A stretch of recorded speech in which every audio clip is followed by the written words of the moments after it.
into the white silence. Two ships vanish white. Nothing but white.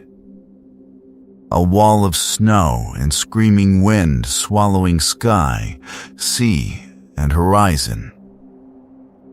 Out on the ice, a line of gaunt men staggers forward beside a heavy boat lashed to a wooden sledge.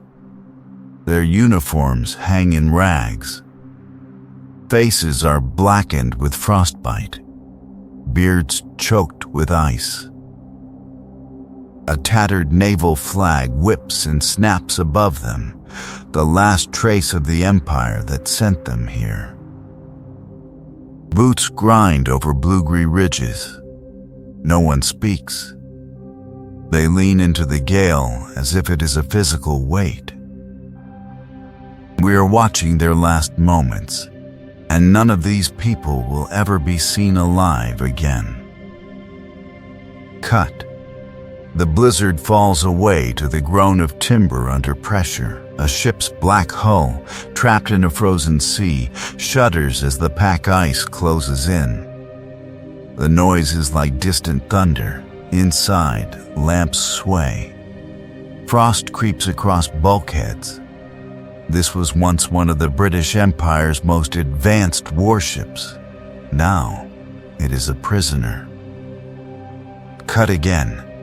Tin cans lie scattered in the snow, labels peeled away by wind and time. Lids are hacked open, jagged and desperate. Nearby, gloved hands fumble with a folded sheet of paper, pushing it into a stone cairn on a bare, windswept shore. Ink blots in the cold. The handwriting is cramped, urgent, as if the writer knows this may be the last message that ever escapes this lost world. Far off, figures appear on a ridge.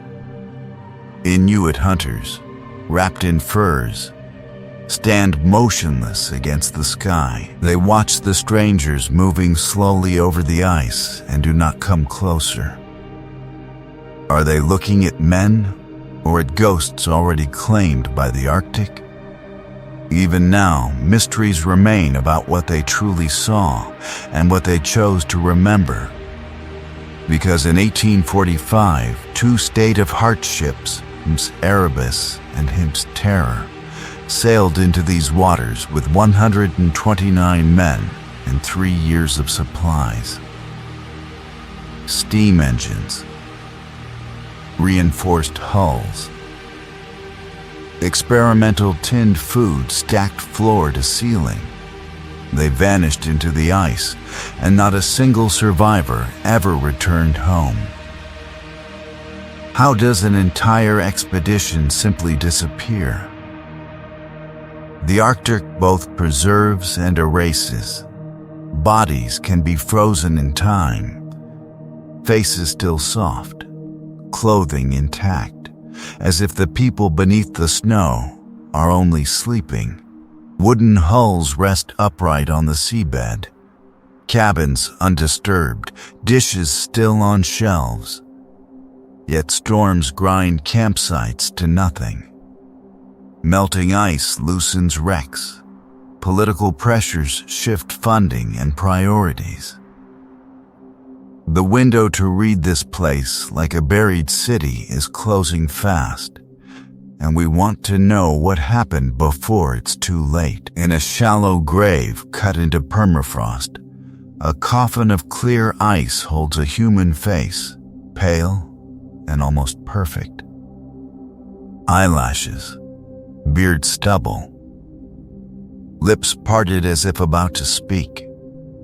This man died more than 170 years ago, yet he looks as though he could wake at any moment. Now, scientists are prying open the final hours of the Franklin expedition. And what they are uncovering beneath the snow and ash of empire is far darker than the heroic legend Britain once told itself. Why Franklin still matters, empire, ice, and a vanishing window his face, is not just a relic. It is a challenge. In the 1850s, this vanished expedition became the great unsolved mystery of Victorian Britain. 2 state-of-the-art ships sailed into the Arctic with enough supplies to last 3 years. And then, nothing. No letters, no survivors, just silence in the ice. Newspapers filled that silence with speculation, turning Franklin and his men into almost saintly heroes, martyrs of empire who had, people were told, died calmly at their posts on the edge of a new world. But beneath the heroic portraits, darker whispers spread. Inuit hunters spoke of starving white men dragging boats across the ice, of bodies scattered on the shore, of something so disturbing that many in London refused to believe it. Could the pride of the Royal Navy really have resorted to cannibalism? The mystery gripped a city at the height of its power, a city that saw the Arctic as its own frozen frontier. For Britain, the Northwest Passage was not just a line on a map. It was a potential shortcut to Asia, a way to control global trade routes and outflank rival empires. Whoever mastered this lost world of channels and pack ice could dominate the 19th century economy. Franklin sailed as the sharp edge of that ambition. His ships reinforced with iron, fitted with steam engines, laden with tinned food and confidence. On the eve of its destruction, this expedition looked like the future. Now, the same waters are opening again. The Arctic that once trapped Erebus in terror is melting at an unprecedented rate. New shipping lanes are appearing where thick sea ice once stood, and modern powers are racing to claim them. The global stakes have only grown. Control of oil, gas, and data cables now joins trade in a contest that spans from London and Moscow to Beijing and Washington. The route Franklin sought has become a corridor of 21st century rivalry, threatened by climate change and political tension.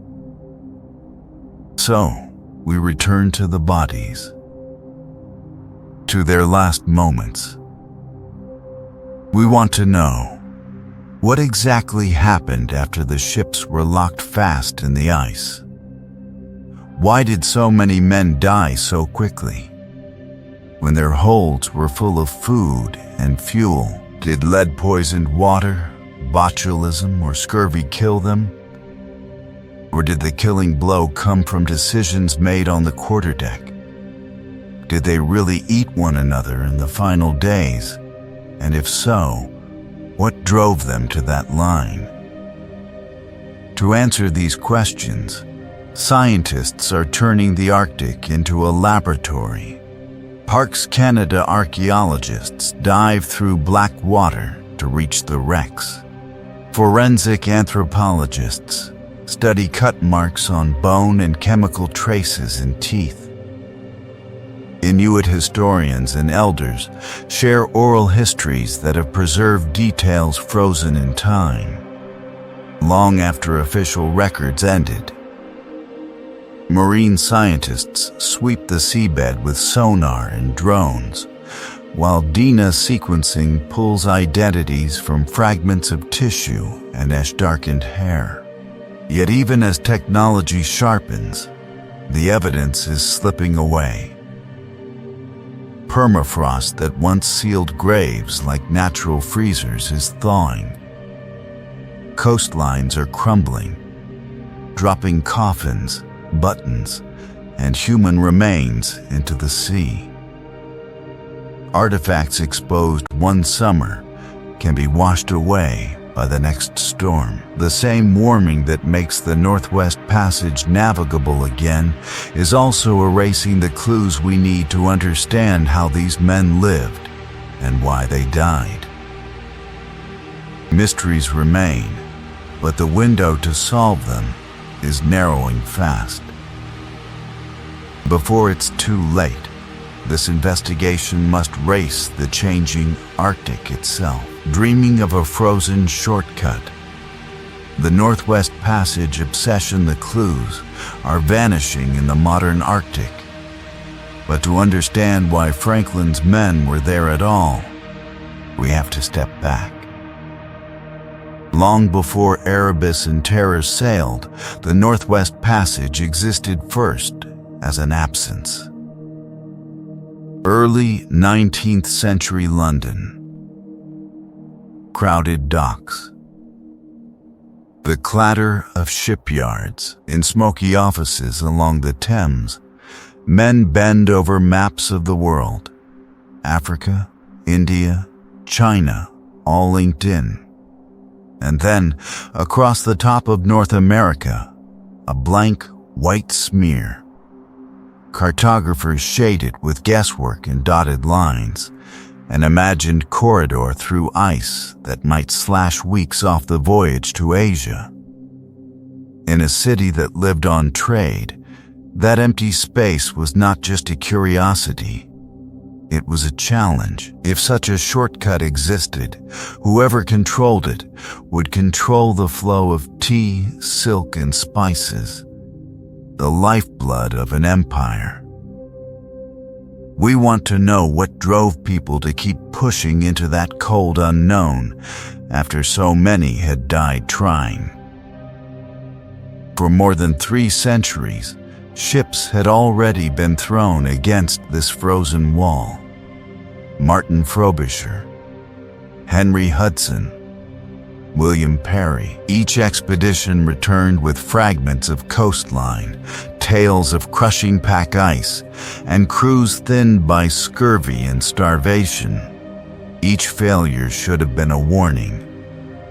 Instead, it turned the passage into a national puzzle, a problem that seemed to taunt the Admiralty from that white space on the map. Rivals were closing in. Russia probing from the Siberian side. The young United States sending its own explorers north. To keep commercial and naval supremacy, Britain could not allow another power to unlock this lost world first. The Arctic was no longer just ice and islands. It was a battlefield of prestige. And the Royal Navy believed it was ready. Victorious after the Napoleonic Wars, its officers saw themselves as masters of the sea. New steam engines promised movement even when the wind died. Iron hull plating and reinforced bows suggested that wooden ships might stand against the pressure of the pack. With disciplined crews drilled by decades of warfare, the Admiralty viewed the Arctic as simply the next frontier to be conquered. Yet the man they chose to lead their boldest attempt carried a darker history. Years earlier, Sir John Franklin had trudged overland along the Canadian Arctic coast. His men starved. Some were killed in violent clashes. Some, according to testimony, resorted to cannibalism. Bodies were left scattered across the tundra. But Franklin survived. In a culture that prized endurance, this catastrophe did not end his career. It marked him as a hardened polar veteran, someone who had already looked starvation in the face and kept going. On paper, then, everything seemed aligned. Imperial ambition, new technology, a commander tested by suffering. Admiralty charts showed a clean blue lane between islands, a neat solution to a centuries-old mystery. Speeches in London spoke of science, glory, and safe passage. But if we overlay those hopeful lines with modern satellite imagery, a different picture appears. The Canadian Arctic is not an open highway. It is a maze of rock and ice, choked channels, shifting pack, lethal bottlenecks where pressure ridges can crush a ship in moments. What looked like a route was, in places, a trap frozen in time. On the eve of its destruction, the Franklin expedition sailed straight into that trap, guided by a map that was more fantasy than guide. Mysteries remain about what they truly understood as they left the city behind and disappeared into the white. Next, we follow Erebus and Terror as they cross that threshold and enter the ice. Building the perfect ice ships, Erebus and Terror prepared the trap is set long before the ice closes in. In the royal dockyards of Woolwich, 2 aging bomb vessels are reborn as instruments of imperial confidence, engineered to punch through a frozen world that no one yet understands. Erebus and Terror begin as thick-hulled veterans, oak frames already scarred by earlier voyages. Shipwrights swarm over them. Iron plates are bolted along their bows and flanks, turning wooden ribs into armored shells. Inside, pipes snake through the decks, part of an internal steam heating system designed to keep bodies warm when the temperature outside can kill a man in minutes. These are not fragile sailing ships drifting at the mercy of the pack. On paper, they are machines built to master it. Below, in the engine rooms, another experiment takes shape. Old railway locomotive engines, stripped from the city's tracks, are lowered into the holds. Coupled to novel screw propellers, they promise motion even when the wind dies and the sails hang limp with frost. It took centuries for people to reach this edge of the map. Now, steam power seems ready to force the final door. We want to know, can technology alone conquer a landscape that has already killed so many? The Admiralty answers with weight. Cranes swing casks and crates aboard in an unending procession. 3 years of provisions are packed into every spare corner. Salted meat, ship's biscuit, mountains of coal. Most radical of all are the tins. Tens of thousands of bright metal cans, stacked in gleaming walls, experimental rations sealed away from air and rot. They sit beside libraries of books, silver tableware laid out in the wardroom, and even a hand-cranked organ waiting to play hymns and popular tunes. This is not just a voyage of survival. It is an attempt to carry an entire city's culture into the ice, as if comfort and refinement could tame it. Among this ordered abundance move the officers who will stake their lives on it.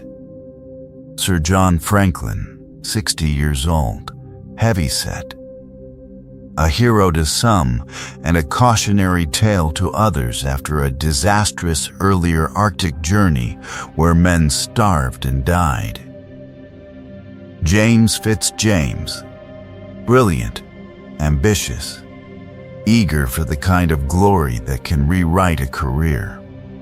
And Francis Crozier, the Irish navigator who knows the polar seas best of all, his face weathered by years among floes and volcanic black cliffs. Outwardly, they share the Empire's optimism. Privately, Crozier studies the new engines, the untested tins, the faith in charts that may be more dream than guide.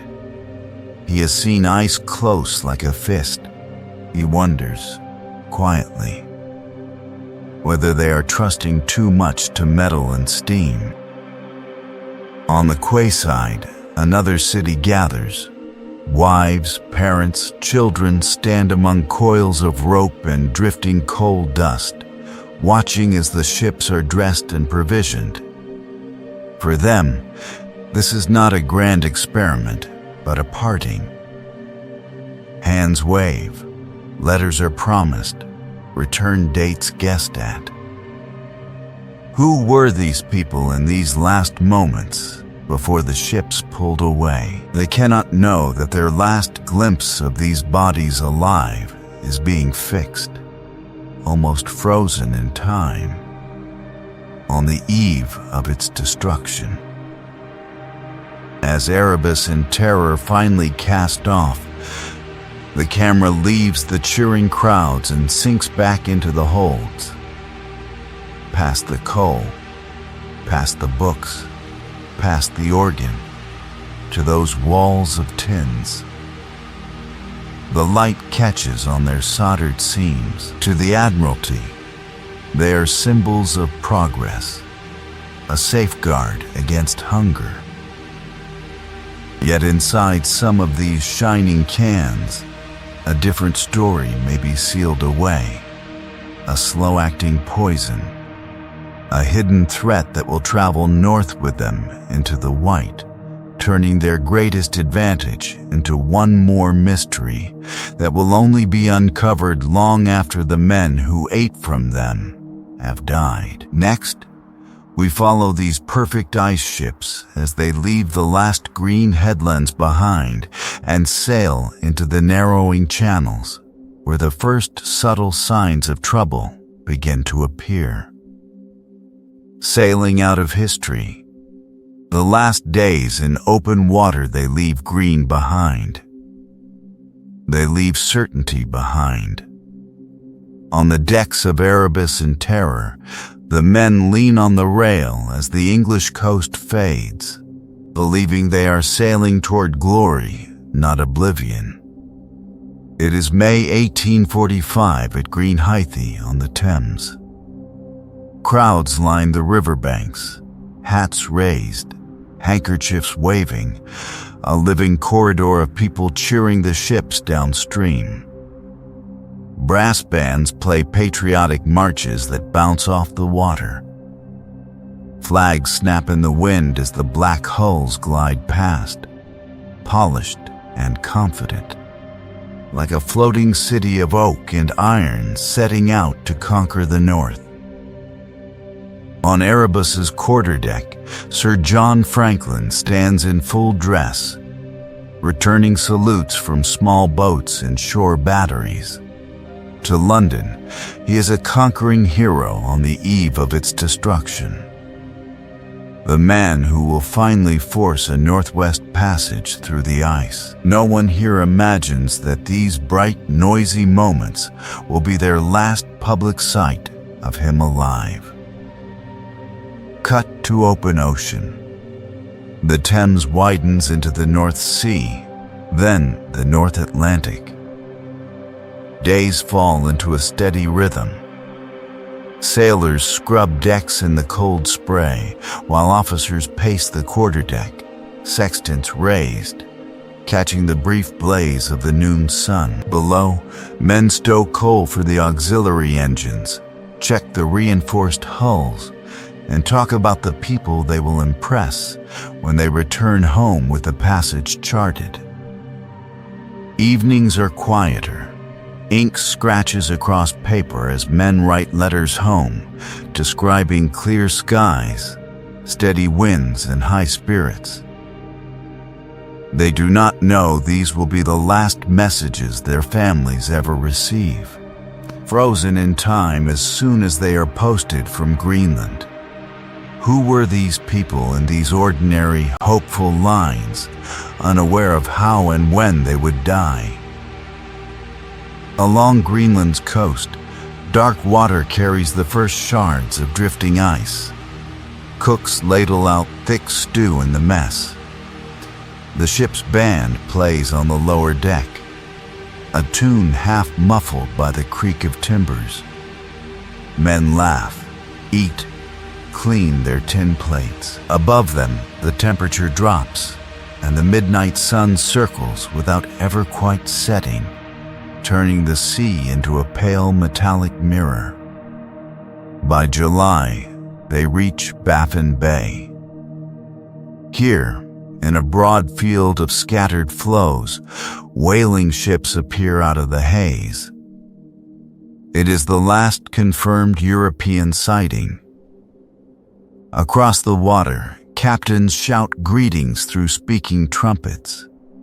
Franklin's officers answer that all is well, that they are heading for Lancaster Sound. Then, slowly, Erebus and Terror turn north, their black silhouettes shrinking into the mist. In a few minutes, they are gone. We are left with only these fragments, these small reported moments, as the ships press into a lost world of ice. The water grows whiter at the edges. The horizon empties. The two hulls become dark strokes against a vast, pale band where sea and sky blur. The camera pulls back. Farther, then farther still. Erebus and Terror dwindle to two specks sailing into an endless, white-edged horizon. After this moment, no European eyes will ever see them afloat again. Back in London, the Admiralty sleeps soundly, unaware that an entire expedition has just sailed off the map, and that the real mysteries remain locked ahead under snow and ash like drift, waiting for scientists to uncover them before it's too late. First winter in the ice, Beachy Island's quiet graves the horizon swallows Erebus and Terror, and with them the last warmth of the South. When they reappear, it is in a different world entirely. Winter 1845-46, a low, rock-strewn island in Lancaster Sound. Beachy. The two ships sit locked in a sheltered bay, held fast by sea ice that has risen and thickened around their hulls like poured concrete. Snow is ramped up against their black sides to insulate the timbers. Men move in dark lines across the white, cutting blocks of ice for water, dragging them back like quarry stone.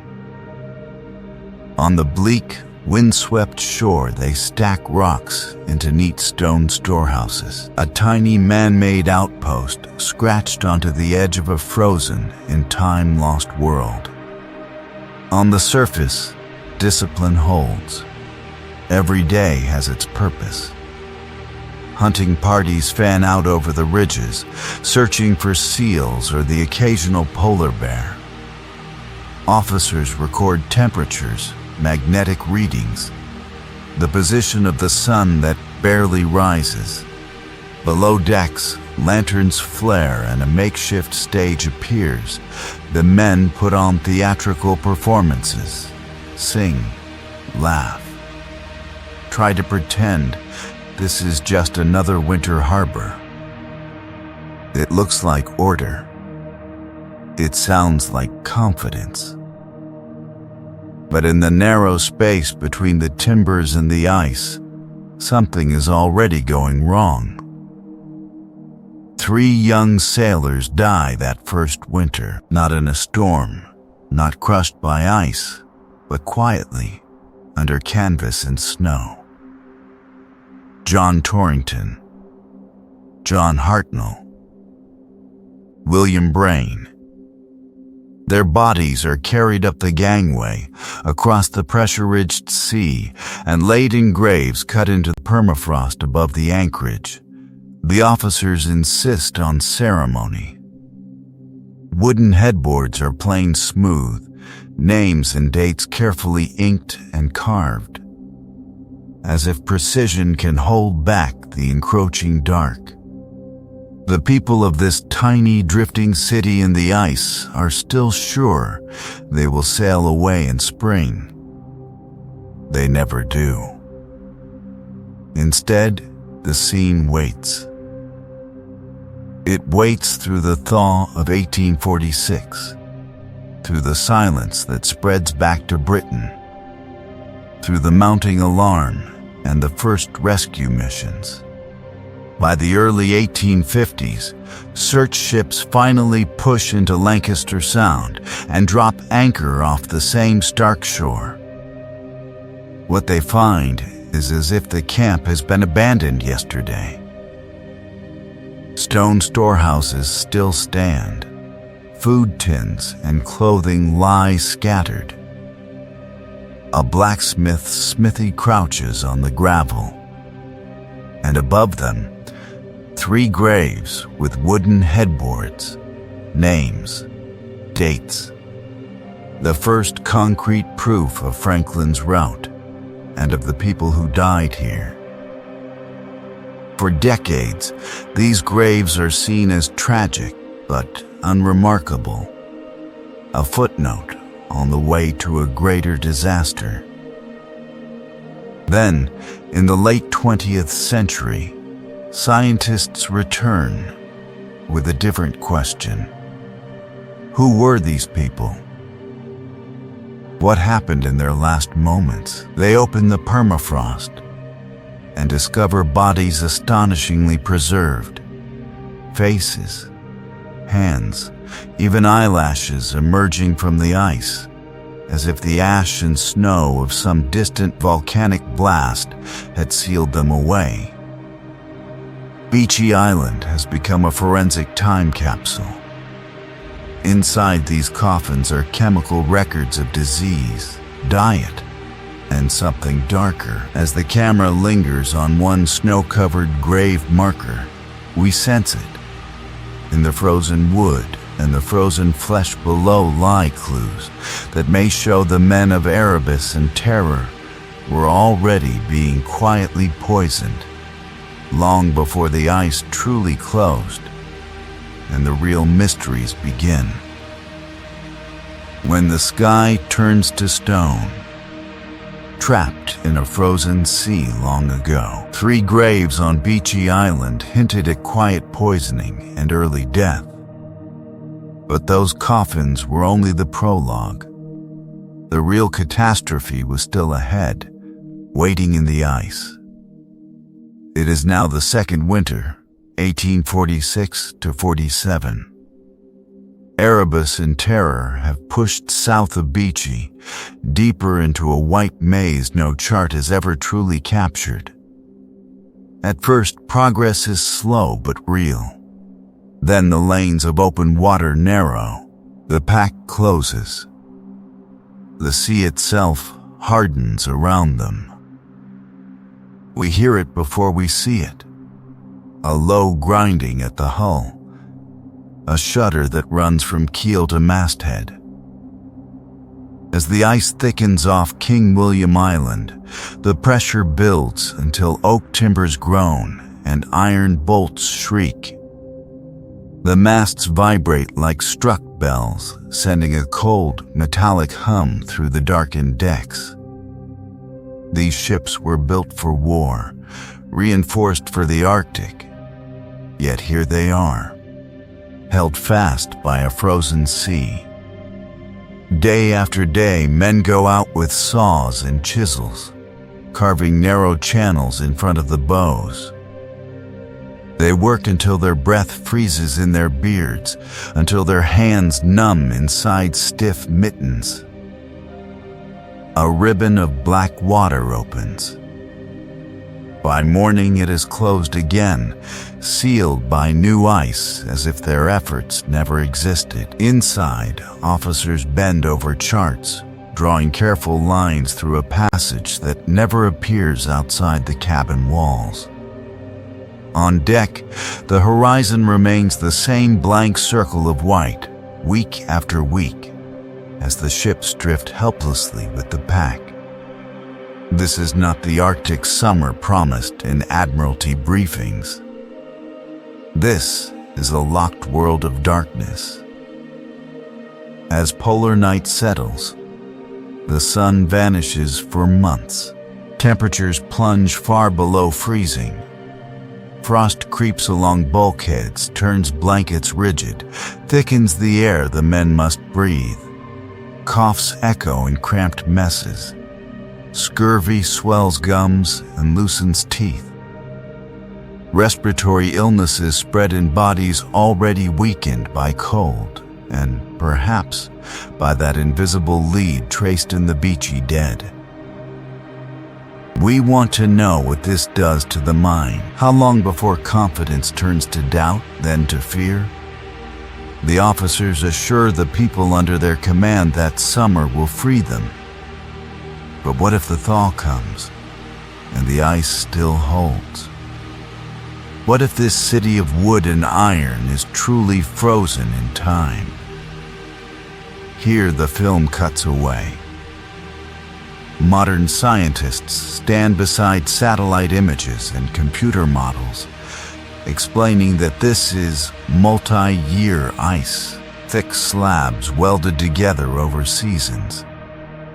Simple graphics show pressure ridges rearing like frozen waves, narrow leads opening then snapping shut, the whole pack driven by wind and current. Even modern steel hulls can be trapped for years in such a moving, grinding mass. Power, they explain, does not guarantee escape. Then, a pattern interrupt. On screen, the handwritten victory point note appears. One date is picked out in stark white, April 1848. The narrator's voice tightens. By that time, Erebus and Terror have been imprisoned in the ice for nearly 2 years. 24 men have already died. Among the dead is Sir John Franklin himself. The leader is gone, the ships are fixed in a sea of stone, and mysteries remain about their last moments. Ahead lies only one choice: to leave the safety of the hulls and walk into the white. The moment of no return. Abandoning Erebus and Terror, they stand at the threshold. Behind them, 2 black shapes locked in pressure ice. Ahead, a blank white horizon that has already killed 24 of their comrades.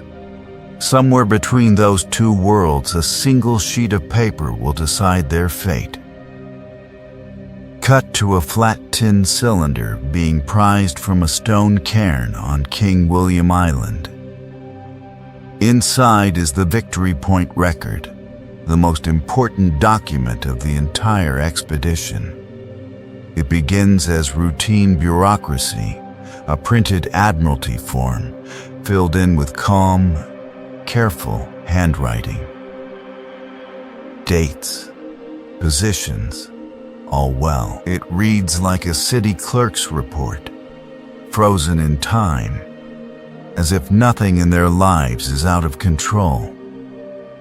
Then the camera pushes in on the margins. Around that neat script, a second hand has crowded in months later. The ink is darker, the letters smaller, hurried, almost shaking. Now the note speaks of disaster. The ships have been deserted. 105 officers and men are about to march for the back river. And in a single devastating phrase, we learn that Sir John Franklin died the previous June. The leader is gone, the ice unbroken, and we want to know what drove the survivors to walk away from their last solid refuge. Inside one of the cramped cabins, We imagine the officers' council, charts spread across the table, corners held down by pewter mugs. Penciled lines trace routes south and east, measuring miles to the mouth of the back river, to rumored Hudson's Bay Company posts, to a world of people and food that may or may not exist. Do they stay with Erebus in terror, hoping the pack will finally release them? Or do they gamble everything on hauling boats over shattered ice, trying to outrun scurvy, starvation, and another winter? Voices argue. Some point to dwindling coal, failing engines, the volcanic grip of the pack. Others warn that abandoning the ships means abandoning shelter, tools, the last fragments of their lost world of order and rank. No one in that room can know that both hulls might have survived for years, trapped yet intact, potential lifelines left behind in the haze. Preparations begin with naval precision. Sledges are built and lashed to heavy ships' boats. Barrels of food and kegs of water are loaded, along with rifles, ammunition, and medical chests. But among the essentials are objects that make modern scientists pause. Silver plate engraved with officers' names, heavy books, even curtain rods and ornate clothing. Is this rigid discipline clinging to symbols of civilization, or a fatal misunderstanding of what this journey will demand of their bodies? April 1848. The line forms on the ice. Men bend into harnesses, roped to sledges that can weigh more than half a ton. Boots grind on hard snow. The dark hulls of Erebus and Terror shrink behind them, swallowed by drifting ash like spindrift. They believe they are walking towards safety.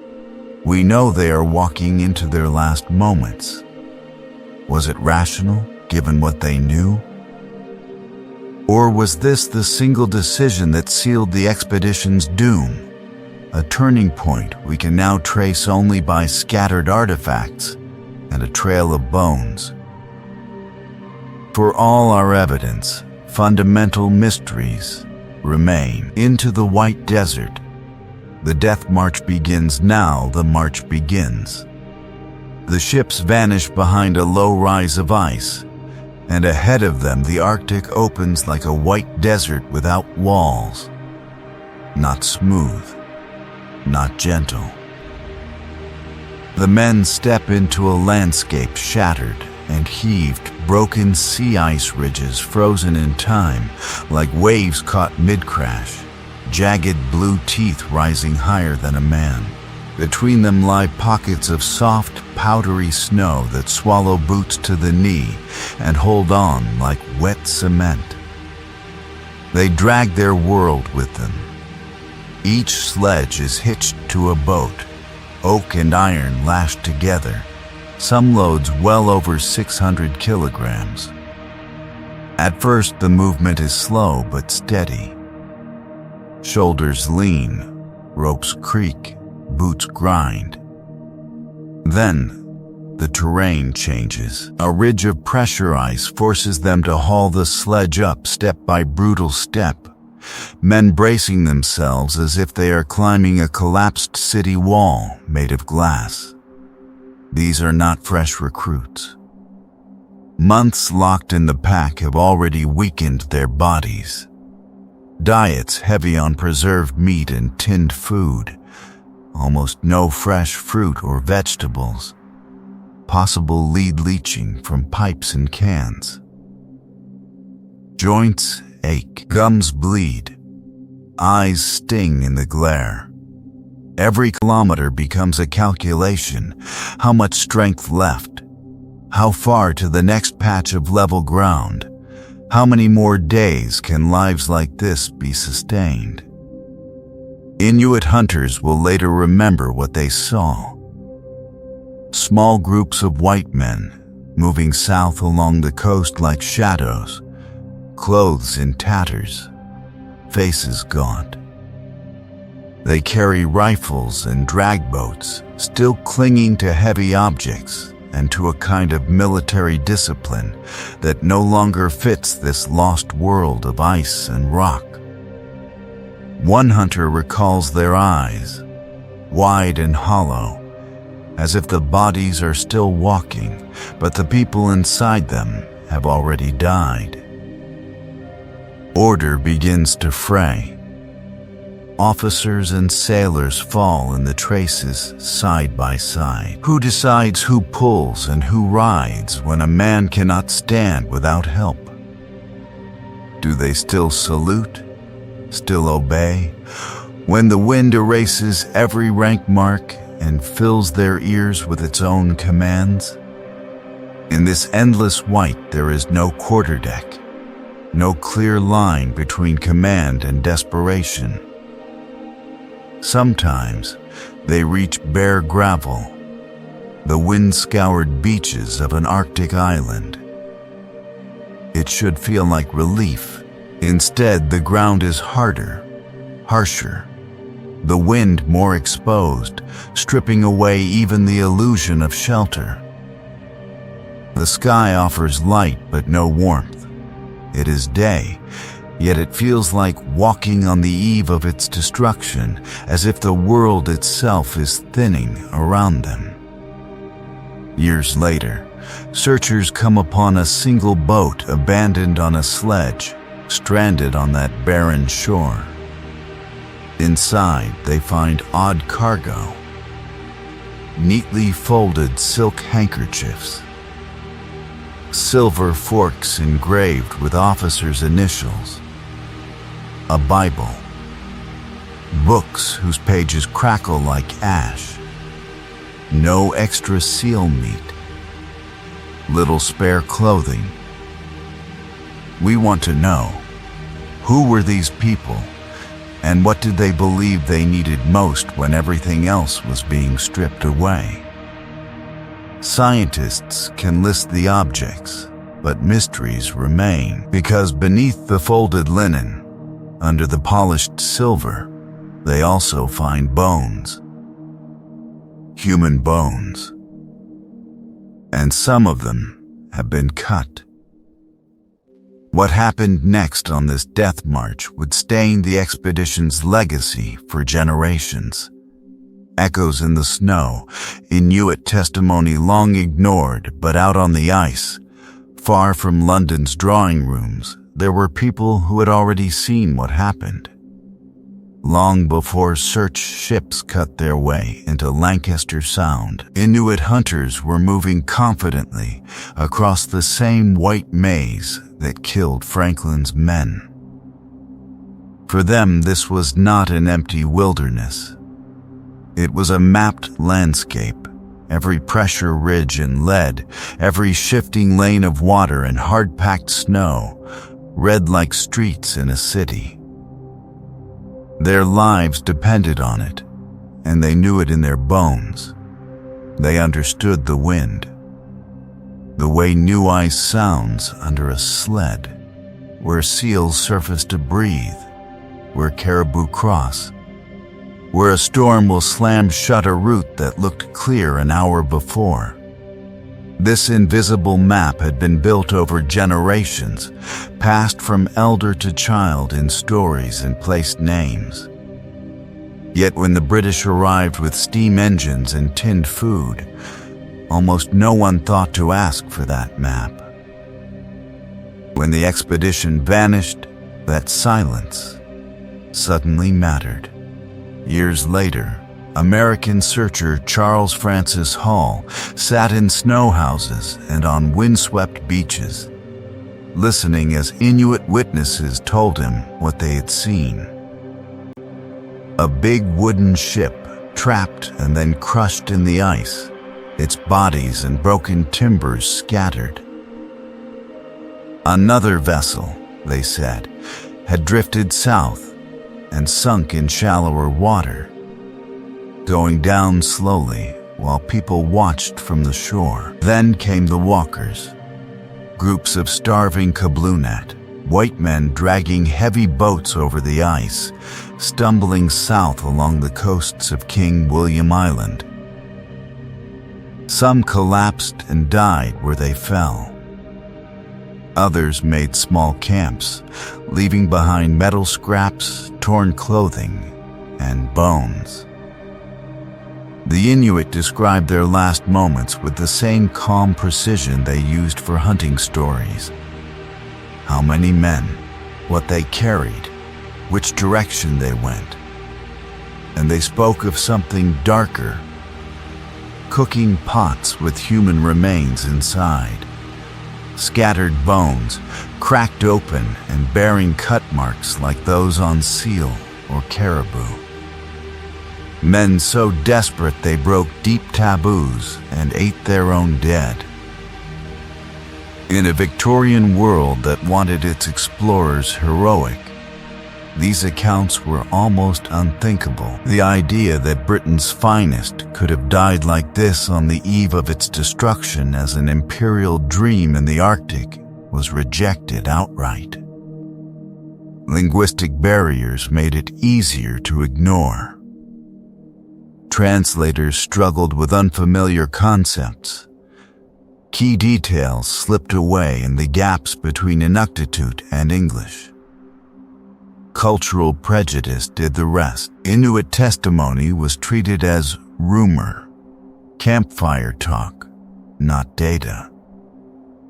Even when their stories pointed, with eerie accuracy, to the locations of wrecks and camps that archaeologists would only confirm more than a century later, many in the West turned away.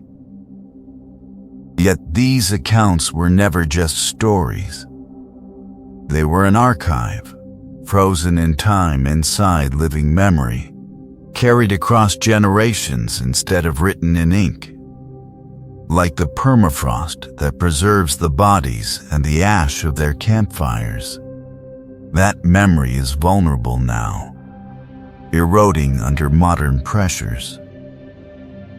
If we want to know who were these people and understand their last moments before it's too late, Inuit voices are no longer optional.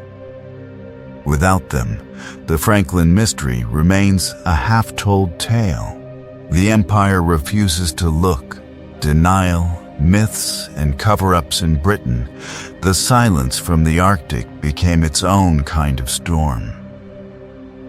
2 ships had sailed out in a blaze of confidence and ceremony. And then, nothing. As months turned into years, the absence pressed in on the city like a weight. A mystery frozen in time at the edge of every newspaper and dinner table. Editors filled that silence with ink.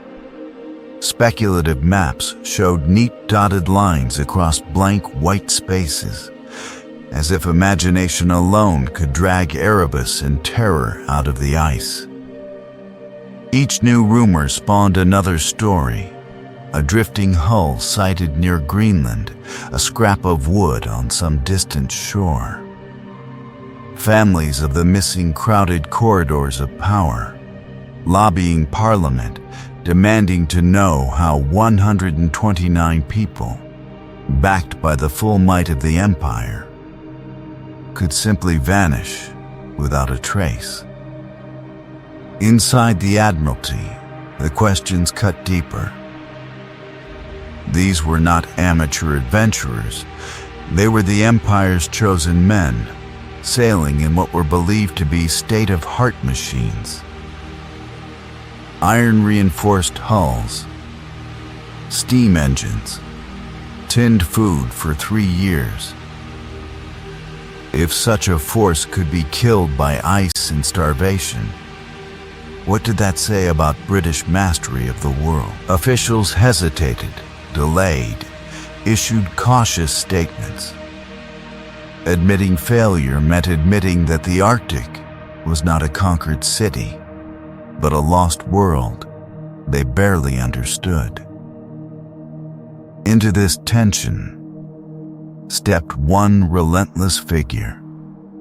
Lady Jane Franklin refused to let her husband's name sink beneath the waves of official uncertainty. She wrote letters, met ministers, and turned private grief into public crusade.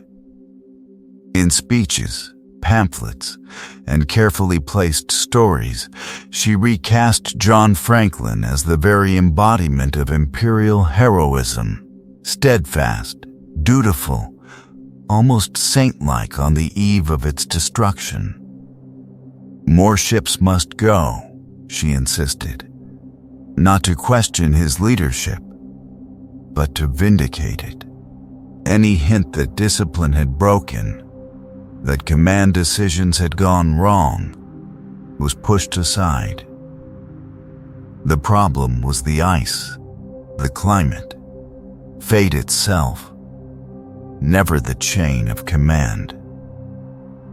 When the explorer John Ray returned in 1854 with a report that shattered this comforting image, the Empire recoiled. Ray had listened closely to Inuit witnesses along the coast. They spoke of starving men dragging boats, of abandoned camps, of bodies scattered on the land. And they spoke of something worse. Some of the dead, they said, had been cut and cooked. Ray relayed these accounts, along with trade items taken from the bodies, and concluded that some of Franklin's men had resorted to cannibalism. The reaction in London was swift and vicious. Charles Dickens used his platform to attack Ray's character and to dismiss the Inuit as unreliable, even as evidence mounted that their testimony was precise. Better to protect a myth than face the image of disciplined officers carving flesh from their comrades in their last moments. Official narratives hardened around noble suffering instead. Paintings showed orderly processions over smooth ice, not panic. Poems praised martyrs of science, not people trapped by poor planning and poisoned supplies. Statues rose in busy squares, turning the disaster into a story of stoic endurance, while disturbing reports were buried in appendices or quietly discredited. For more than a century, the Franklin expedition lay buried twice over, once beneath Arctic snow and ash-cold seawater, where bodies and ships waited in the dark, and once beneath layers of patriotic storytelling, where inconvenient voices, especially Inuit voices, were pushed to the margins. Only now, as modern scientists return to the wrecks and indigenous knowledge is finally heard, are those layers being peeled back before it's too late. The Empire's legend is cracking, and beneath it, the older mystery remains. Opening the ice coffins, the Beechey Island autopsies, those layers begin to crack open in a literal way in the 1980s. On a wind-scoured gravel spit called Beechey Island. Here, where rescuers once found 3 lonely wooden markers in the frozen ground, a new team arrives with shovels, scalpels, and cameras. The age of heroic statues is over. Now scientists want answers. Leading them is Canadian anthropologist Owen Beattie. He has fought for years to get permission to disturb these graves, to turn a remote historical footnote into a high-stakes forensic investigation. Television crews circle the tents. The world is watching as 3 men who died in 1846 are about to be brought back into the light. The work is slow, painstaking. The graves are locked in permafrost. the soil as hard as concrete. Workers in heavy parkas chip away with pickaxes and delicate tools, centimeter by centimeter. Canvas shelters are erected over the sites, transforming this empty Arctic shore into something that feels halfway between a field hospital and an archaeological dig. Hours stretch into days. Breath hangs in the air like smoke. Finally, the outlines of wooden coffins begin to emerge. Timbers still solid after more than 130 years underground. Preserved by cold, the way bodies in Pompeii were preserved by volcanic ash. It is as if this tiny burial ground has been frozen in time. A fragment of a lost world sealed beneath the gravel. When the lid of the first coffin is carefully lifted, the people gathered around fall silent. Inside lies stoker John Torrington. He does not look like a skeleton. He looks like a sleeping man. His skin is pale and waxy. His eyelashes are visible. His hair, still dark, clings to his scalp. Even a faint tattoo can be seen on his chest. Photographs capture every detail. And for those who see them, it feels as though they are staring directly into the face of the lost expedition, into their last moments. Beatty's team moves methodically. Tissue samples are taken from muscle and organs. Small sections of bone are removed. The body is X-rayed, every rib and joint recorded. Each step is documented with meticulous notes and high-resolution images, because we want to know not just how these men died, but how they lived. What was happening inside their bodies as the ice closed in. Back in the lab, the secrets begin to surface. Signs of pneumonia and possible tuberculosis scar the lungs. There is evidence of stress, of a system under assault. Most startling are the chemical results. Extremely high levels of lead in both soft tissue and bone, far above what would be expected for healthy young sailors. Were these 3 early deaths tragic outliers, struck down by infection and bad luck? Or are they the first visible casualties of a slow poisoning that may have begun the moment the ships left England, when new tinned rations and lead-lined water systems were loaded aboard? The bodies at Beechey Island have spoken, but their answers open a darker mystery that reaches far beyond 3 graves and into the fate of all 129 men. From tin to toxin, the lead poisoning hypothesis, if the graves at Beechey Island hint at slow poisoning. The real culprit may have been something the Admiralty saw as progress. Not enemy fire, not a volcanic eruption or a storm, but neat metal containers stacked in the holds of Erebus and Terror, promising abundance in a white, empty world. In the 1840s, tinned food was cutting edge. This was industrial confidence in a can. Franklin's 2 ships sailed with an enormous stockpile. Thousands of tins of meat, soup, and vegetables meant to feed 129 people for up to 3 years. The contract went to a single London supplier, Stephen Goldner, who had just weeks to fulfill it. Speed mattered more than care. Soldierers worked around the clock, sealing lid after lid with soft, silvery lead. At first, nothing seemed wrong. The city of London had embraced this new technology. It was the taste of modern life.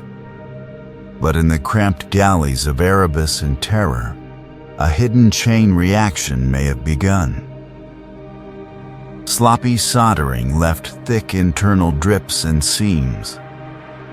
As salty, slightly acidic food sat in the tins, that solder could leach lead into every ration. The men opened can after can, day after day, unaware that each meal might carry a microscopic dose of metal. Lead does not leave the body quickly. It accumulates in blood, in organs, in bones. Over months, those invisible doses could build to toxic levels. The symptoms are insidious: abdominal pain, constipation, weakness, tremors, confusion. In the Arctic, where clear judgment and physical strength meant survival, such changes would be devastating. A man might seem drunk without alcohol, irritable, forgetful, unable to follow orders. On the eve of its destruction, even a well-equipped expedition can be undone from within. More than a century later, scientists turned to the bodies frozen in time at Beechey Island to test this idea. Thin samples of bone and hair were taken from the preserved remains. In the lab, they were vaporized and analyzed by atomic absorption spectrometry and related techniques. Beams of light measuring exactly how much lead was locked inside. The results were stark. Lead concentrations far exceeded modern safety thresholds, pointing to chronic exposure, not a single accident. For a time, it seemed we had an answer. But mysteries remain. A pattern interrupt comes from an unexpected direction. Other Victorian people, far from the Arctic, also carried heavy lead burdens. Pipes, paint, pewter, contaminated water, everyday life in this lost world was steeped in the metal. New studies of different bones from the expedition show a complex picture with high lead levels that may have started long before the ships left England. The distribution of lead within the bones suggests long-term exposure, perhaps intensified but not created by the tins. Lead may have weakened immune systems, clouded thinking, and magnified scurvy, infections, and starvation, rather than standing as a single killer. It is one strand in a lethal web. To understand their last moments, we have to look beyond one toxin and into the wider collapse that followed as the ice closed in. Bones as witnesses, reading trauma, disease, and diet lead is one thread in the web. The bones themselves hold the rest. In a bright modern lab thousands of miles from the Arctic, the lost world of Franklin's men is laid out on stainless steel tables. Under harsh white lights, rows of labeled trays hold skull fragments, vertebrae, long bones, tiny finger joints.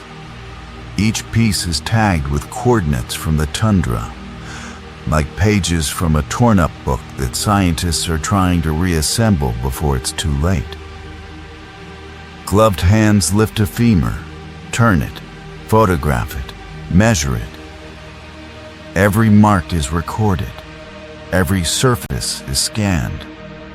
This is slow work, but it moves with a clear purpose. We want to know, who were these people? Not just in their last moments on the ice, but in the long years before Erebus and Terror sailed. Forensic anthropologists start with the basics: the curve of the pelvis, the breadth of the sciatic notch, the angle of the sacrum. From these, sex can be estimated. The fusion of growth plates and the texture of joint surfaces narrow down age. Teeth add another layer. Dental wear shows a lifetime of hard biscuits and gritty flour. Cavities and abscesses speak of sugar and infection. Under a microscope, faint horizontal lines in tooth enamel and in the shafts of long bones reveal childhood interruptions to growth, episodes when disease or hunger stalled the body. Even before the Arctic, some of these men had known stress.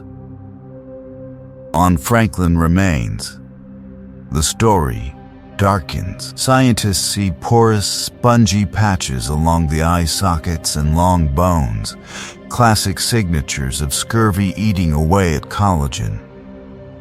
Arm and shoulder joints are worn in a distinctive pattern, the result of years of hauling ropes, manning heavy boats, and working guns. These are the bodies of sailors, shaped by a city of wood and canvas long before they were frozen in time among the ice. Then there are the cut marks.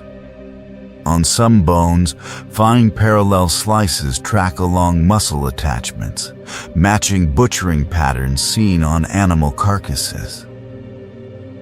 The angles suggest sharp metal blades used with practiced skill. Were starving men carving the bodies of their dead shipmates? Or were they killed for food? Here, even in the lab, mysteries remain. To push further, scientists turn to isotopes locked in teeth and bone collagen. Ratios of strontium and oxygen hint at the landscapes where these people grew up, confirming that some hailed from Ireland or distant corners of the empire, far from Britain. Carbon and nitrogen values reveal diet. Richer, meat-heavy signatures point to officers, while leaner, grain-based profiles mark lower-deck sailors. Each skeleton becomes a biography in fragments. Not just how they died, but how they lived, what they ate, how their bodies endured years at sea before the Arctic killed them. And among these scattered remains, one skull is complete enough that, in the next stage, scientists will try to give him back his face, so we can finally look one of Franklin's men in the eye. Knife marks and taboo truths, forensic evidence of cannibalism. The skull waits in the lab. But away from the face, away from the stories we want to tell, other bones are whispering something far harder to hear. For more than a century, the darkest rumors about Franklin's men came from Inuit hunters. Tales of scattered bodies, cut limbs, pots that should never have held human flesh. Victorian officers dismissed them. Heroes, they said, did not eat each other. Yet on King William Island, the ground itself has kept a different record, almost frozen in time. Archaeologists recover shattered human bones from low gravel ridges and abandoned campsites. They are not complete skeletons lying in peace. They are fragments. Long bones, ribs, vertebrae, broken and burned. Under a microscope, scientists begin to read them like a text. On the outer surface of a femur, a series of fine parallel lines where a major muscle once anchored. On a humerus, deep chop marks exactly where a joint would be separated in a butchered animal. This is not random damage. It is a pattern. Muscles stripped where they offer the most meat. Joints disarticulated with heavy blows. Long bones split open along their length. The fractures curve and feather in ways that only happen when bone is broken while still fresh, when grease and marrow still fill the shaft. In animal remains, these are the unmistakable signatures of butchery. Here, they are found on human bodies. To be certain, researchers do not rely on horror alone. They turn to experimental collections, to controlled studies of how bones break when trampled, when crushed by ice, when gnawed by wolves. Carnivore teeth leave punctures and ragged edges. Freeze, thaw shatters bone in blocky, unpredictable ways. None of those patterns match the clean slices and deliberate blows on Franklin bones. Side by side with modern butchery marks on pig and deer, the resemblance is chilling and precise.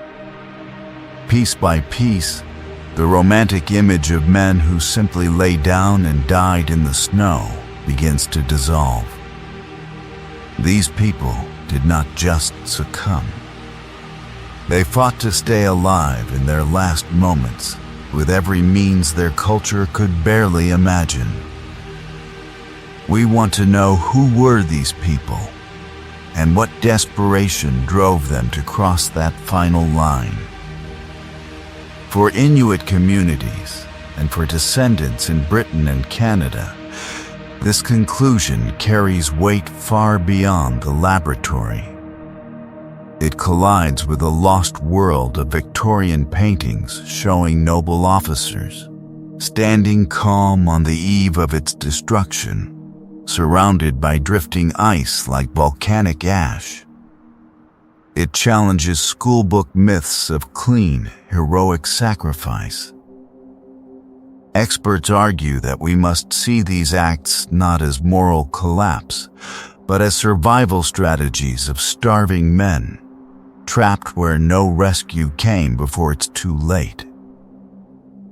On screen, the contrast is stark. A polished canvas of frozen heroes slowly fades, replaced by a magnified image of a cut-marked bone, its surface scored like a map. Between them, mysteries remain. And as scientists search for faces and names to match these fragments, one question grows more urgent. What else will the ice still reveal about how this expedition truly ended? Scanning the frozen past, high-tech archaeology in the Arctic now, the camera lifts away from the lab table and flies north again, over broken sea ice and a flat white horizon. The past is no longer just bones on a tray. It is a landscape. A whole lost world, still frozen in time beneath the tundra of King William Island. On a low gravel ridge, bright parkas move like signal flags against the gray sky. Archaeologists pace out straight lines, GPS units in their gloved hands, staking a perfect grid across the ground where Franklin's people once camped. Drones rise with a mechanical hum, sweeping back and forth. Nearby, a total station blinks and turns, recording the exact position of every stone, every rusted nail. To the centimeter before a single shovel touches the soil. This is high-tech archaeology at the end of the Earth. First, the team sends the drones higher, capturing hundreds of overlapping images. Back at their laptops, those images merge into detailed maps, revealing subtle depressions and ridges that the human eye would miss. A faint hollow might be the outline of a tent platform. A scatter of darker gravel could mark where a boat once rested as starving bodies tried to drag it south. Then, the view shifts again. Cables uncoil across the permafrost. Ground-penetrating radar sleds glide over the grids, sending pulses into the frozen earth and listening for echoes. Hidden shapes appear as ghostly bands on a screen. Straight lines that could be buried timbers, small compact ovals that might be graves. The scientists move slowly. They know that under just a few centimeters of moss and gravel may lie people whose last moments were spent here, on this wind-scoured shore. Only when the maps are drawn and the subsurface is scanned do they begin to dig. There is no hacking at the ground, only trowels, brushes, and fine sieves, a sliver of bone the size of a fingernail, a twist of green-stained cloth, a tiny scrap of metal. Each fragment is lifted as if it could still speak, because in a way, it can. Above them, cameras click in careful sequence. Every stage, every layer, is photographed from multiple angles. Later, powerful software will stitch these images into 3D photogrammetric models, rebuilding camps, boat sites, and grave rows in virtual space. Earlier expeditions tore through these places, collecting souvenirs and scattering context. Now, nothing is moved without first being captured, preserved digitally before it's too late. But the Arctic pushes back. The field season is only a few short weeks between thaw and new snow. Storms roll in without warning, sandblasting the camp with ice crystals. A polar bear may appear as a pale shape on the horizon, forcing everyone to halt work and cluster near the rifles. And always there is another presence here. The Inuit communities for whom this coastline is home, and these sites are part of a sacred story. So every trench, every radar line is negotiated and blessed with consultation. We want to know who were these people, but we also have to ask, how do we look for answers without disturbing their rest? The mystery is scientific, but it is also deeply human. Then, a pattern interrupts. A gloved hand pauses over a small corroded disc half embedded in the soil. Not a dramatic relic, no sword, no great chest of treasure. Just a thin metal tag, stamped with barely legible numbers. The total station beeps, fixing its exact coordinates. A scale card is placed beside it, photographs taken from above and from the side. Only then is it lifted, brushed gently, and slipped into a labeled bag. Site code, grid square, depth, date, initials of the excavator. On paper, it becomes a line in a catalog. In reality, it may be something far more powerful. Because once that tag travels south to a climate-controlled lab, it will be scanned, cleaned, and compared with naval records. If the numbers resolve, if corrosion gives way to letters, this small object could name a single sailor who died out here in the cold. One life, pulled back from the anonymous mass of the expedition. And that is the quiet revolution of this new work. Not just maps and models, but identities. Not just ships on the seabed, but people whose stories can still be told. Somewhere in that bagged fragment, another door may be opening. In the next part of our journey, we follow those artifacts into the lab, where chemistry, genetics, and digital imaging begin to test one of the most haunting promises of all, that the dead of the Franklin expedition might yet tell us, in their own remains, how and why they died, and which mysteries remain. From field to lab, decoding artifacts and human remains, the crates arrive after a journey almost as long as Franklin's. Ice decks, helicopter slings, cargo holds. Now sliding through automatic doors into a southern conservation lab, they enter a different kind of cold. Not Arctic wind, but climate-controlled rooms, where temperature and humidity are held steady so that this fragile, frozen-in-time evidence does not crack and crumble the moment it leaves the ice. Gloved hands break the seals. Lids lift. Inside, layers of foam and labeled bags. Each artifact and each fragment of bone is photographed from every angle under even, clinical light. Nothing is too small. A uniform button, a splinter of engraved silverware, a pipe stem stained dark by years of use. Every object receives a unique ID, a code that anchors it to precise GPS coordinates, depth, even the orientation in which it lay. Without that, this could be a random collection of curiosities. With it, the lab becomes a map of the lost world the ships left behind.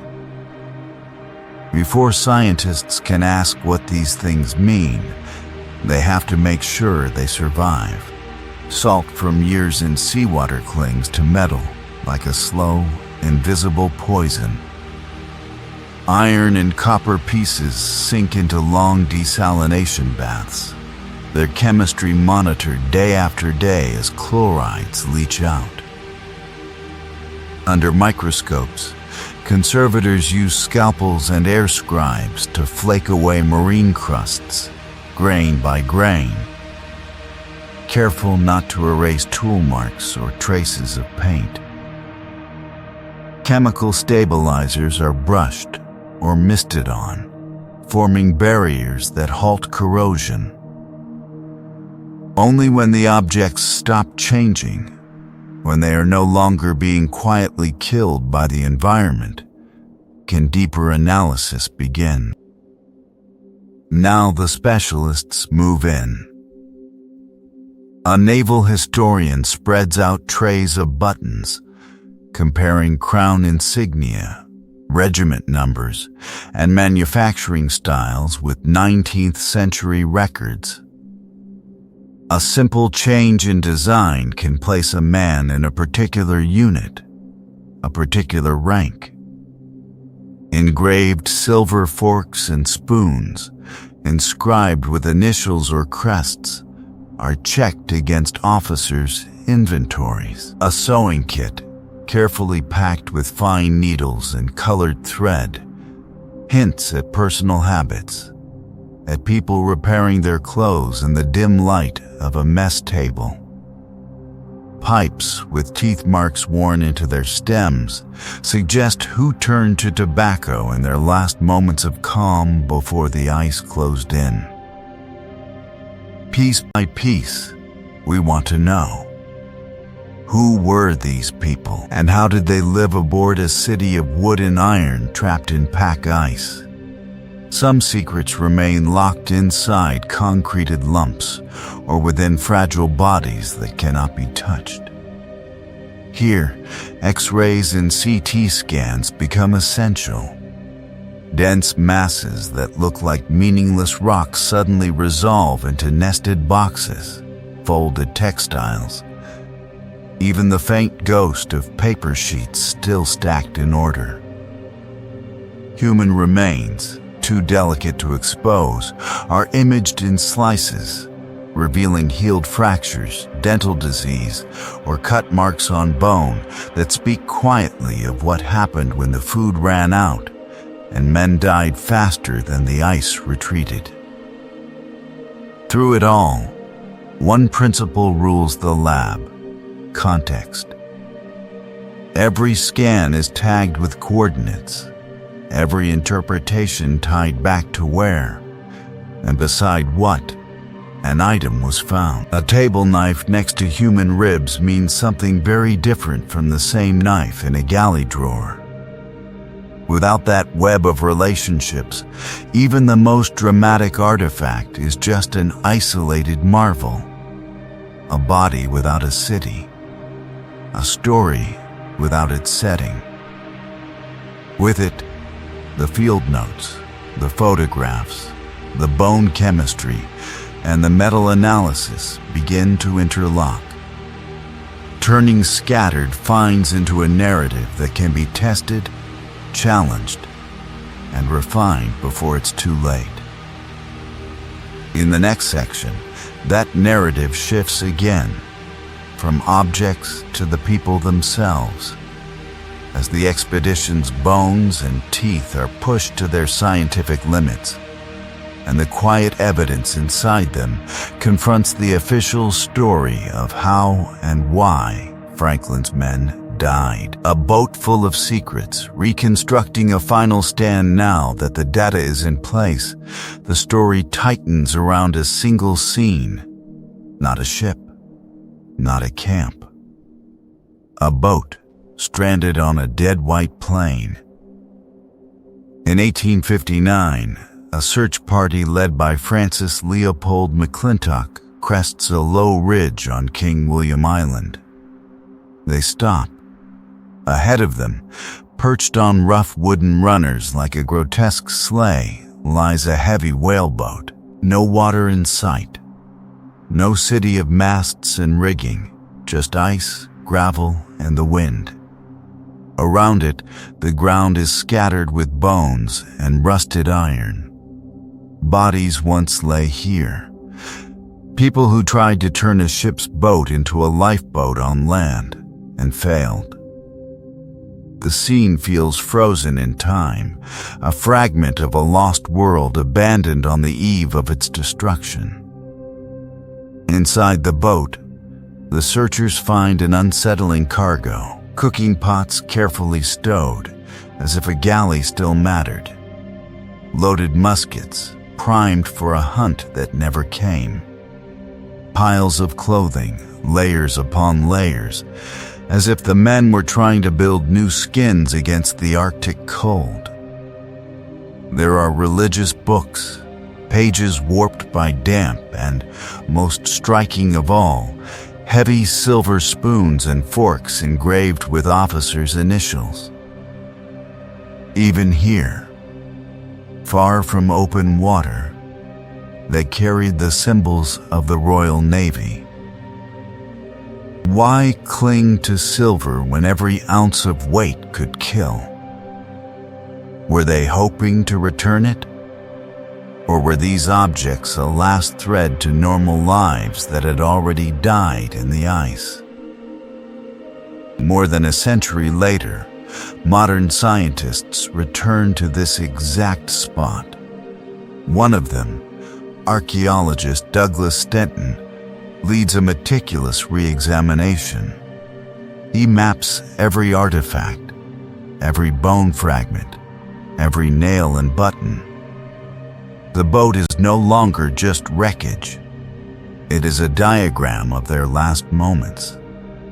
By tracking where bones lie inside and outside the hull, Stenton's team can suggest where individuals once sat, lay, or fell. A cluster of long bones near the stern hints at someone who may have collapsed while steering the sledge. A concentration of smaller bones at the bow suggests another body, perhaps dragged out or disturbed by animals. The position of muskets and shot pouches indicates men prepared to hunt, not merely to wait. Were they moving when death overtook them, straining to drag this overloaded craft toward imagined rescue?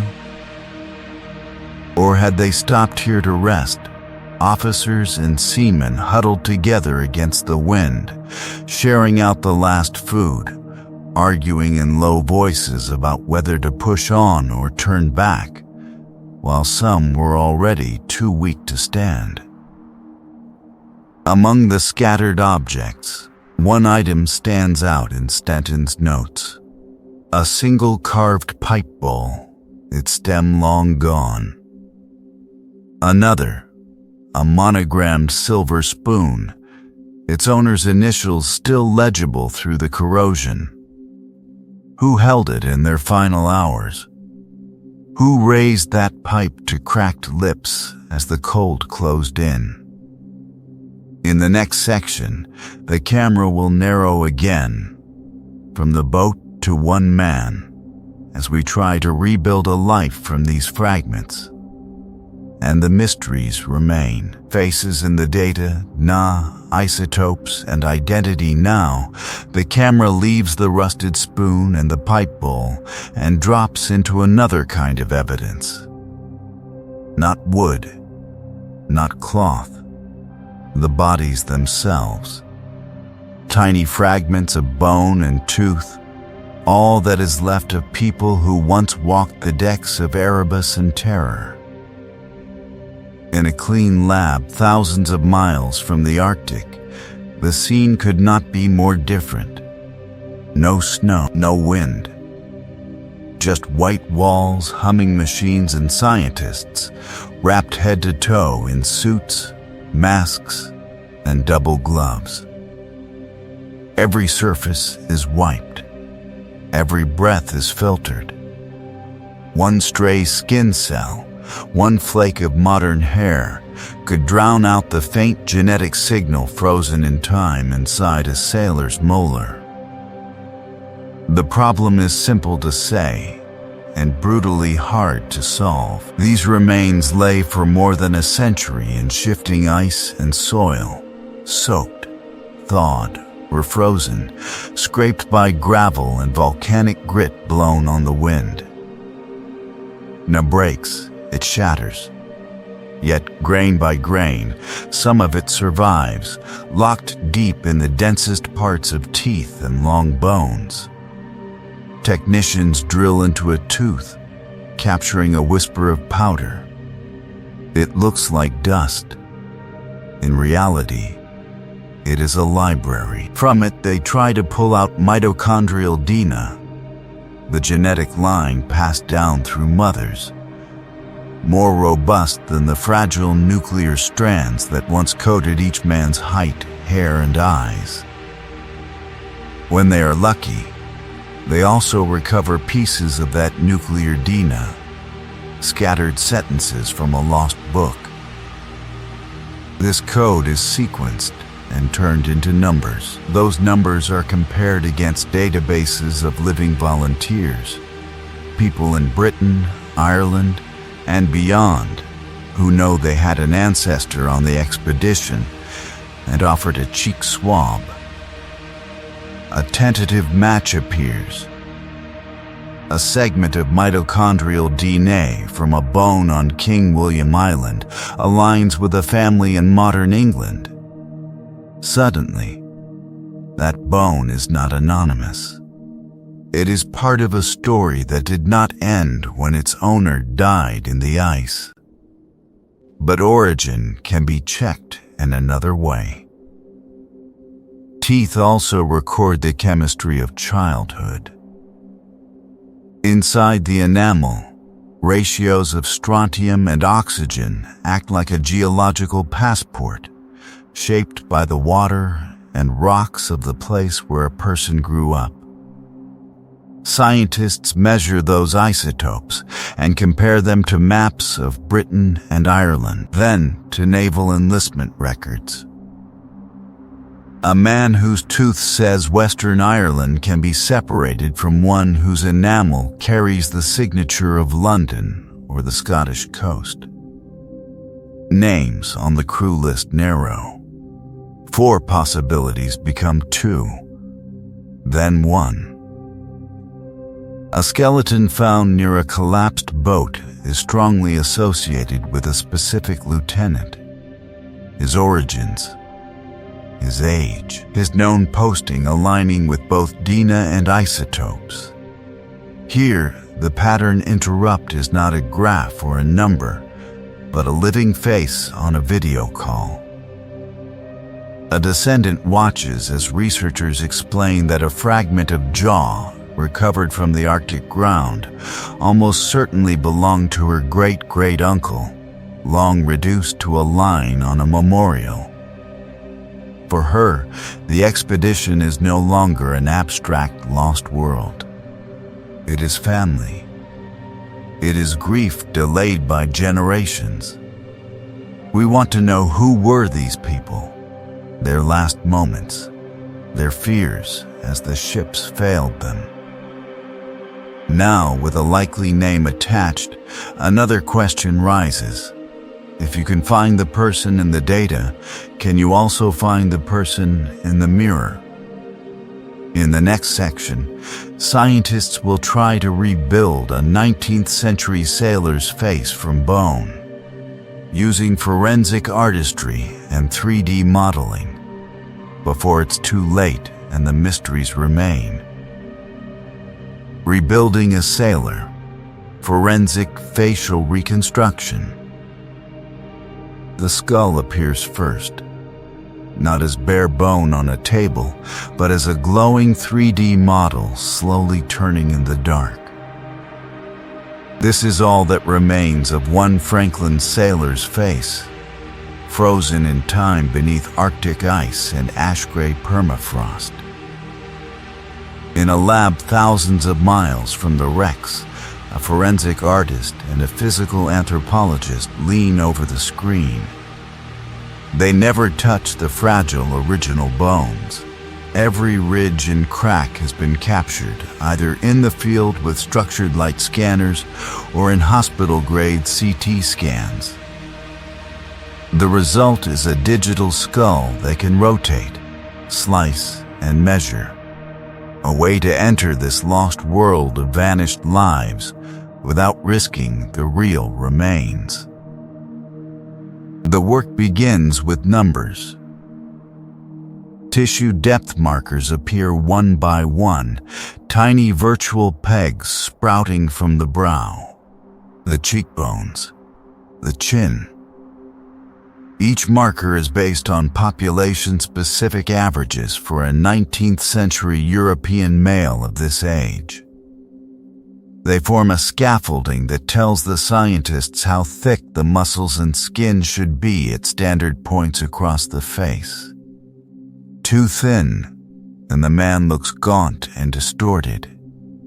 Too thick, and his features swell beyond recognition. But averages alone cannot answer the question we want to know. Who were these people as individuals? The artist zooms in. Specific bony landmarks begin to speak. The width and projection of the nasal aperture guide the bridge and tip of the nose, suggesting whether it was narrow and straight or broader, with a softer curve.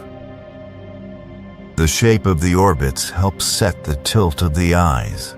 Dental alignment hints at lip fullness and how the mouth rested in life, while the angle of the jaw and the length of the mandible define the profile that once cut through the Arctic wind on the decks of Erebus or Terror.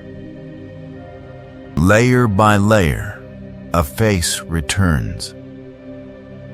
First, the main muscle groups are modeled over the skull, masseter and temporalis filling out the jaw, orbicular muscles circling eyes and mouth. Then come the softer pads of fat that smooth harsh planes into human contours. Skin is draped over this structure. not as a featureless mask, but as a living surface with pores, creases, the faint suggestion of weathering from cold and salt. Throughout, the team cross-checks against everything they know. Sex, estimated age at death, likely ancestry, even period photographs of Royal Navy sailors whose bodies were also killed by Polar Service. Hair is last. A regulation beard, perhaps, or close-cropped sideburns. No one can be certain, and here the mysteries remain. The artist chooses a style consistent with the 1840s and the discipline of a British warship city at sea. Then the eyes open. The rendered head turns to camera and looks directly at us. This is not a generic Victorian sailor. This is one particular man who walked those wooden decks, who faced their last moments on the ice and died far from home. In the next section, that gaze will meet the historical record as researchers ask a harder question. Can this face be matched to a name, a story, and perhaps a final act before it's too late? Meeting the Dead, a life reconstructed from ice and bone now that face has a name. Or at least, the closest thing to one we may ever get. Cut to a naval ledger, ink faded, pages warped by time. Cross-referenced Dina from a femur on King William Island, isotopes in tooth enamel, and a partial match to living descendants point to one likely candidate, able seaman William Brain of Ms. Erebus. The scientists cannot be absolutely certain, but the skull, the age, the genetic profile, the place where the body was found, all converge on this single man. He was not an officer, not a famous explorer. He was one of the people who made the ships move. Born in the industrial sprawl of London in 1814, he enlisted as a teenager, signing his name with a careful, slightly shaky hand. Naval records show earlier voyages to the Mediterranean and the West Indies, years spent under canvas and storm, learning to climb rigging in the dark and to haul lines until his palms bled. There are small notes in the log beside his name. Once, confined for a day for insolence to a superior. Twice, commended for alacrity aloft during heavy weather. He was no plaster saint, no cardboard hero. He was a working sailor in a hard service, with a temper, with courage, with a record written in cramped script long before he ever saw the Arctic. His bones add their own testimony. The reconstructed skeleton shows a man in his late 20s or early 30s. An estimate backed by bone fusion at the shoulder and hip, and by moderate dental wear. There are healed fractures in 2 ribs, likely from a fall or a heavy spar slamming across his chest in some earlier storm. Microscopic analysis of his teeth reveals faint growth disruptions, evidence of childhood hunger in that crowded city, followed by better nutrition once the Navy began feeding him regularly. Now his reconstructed face stands against the frozen-in-time backdrop of Erebus. We see him at mess, wedged shoulder to shoulder, with messmates in the low, cramped deck. Tin plates clattering as steam from boiled salt beef curls into the cold air. Lantern light flickers across his features, the same cheekbones the computer has rebuilt, as he listens to an officer read from a newspaper that is already months out of date. Cut to him on watch. The volcanic black of the Arctic night presses against the bulwarks, ice grinding softly along the reinforced hull.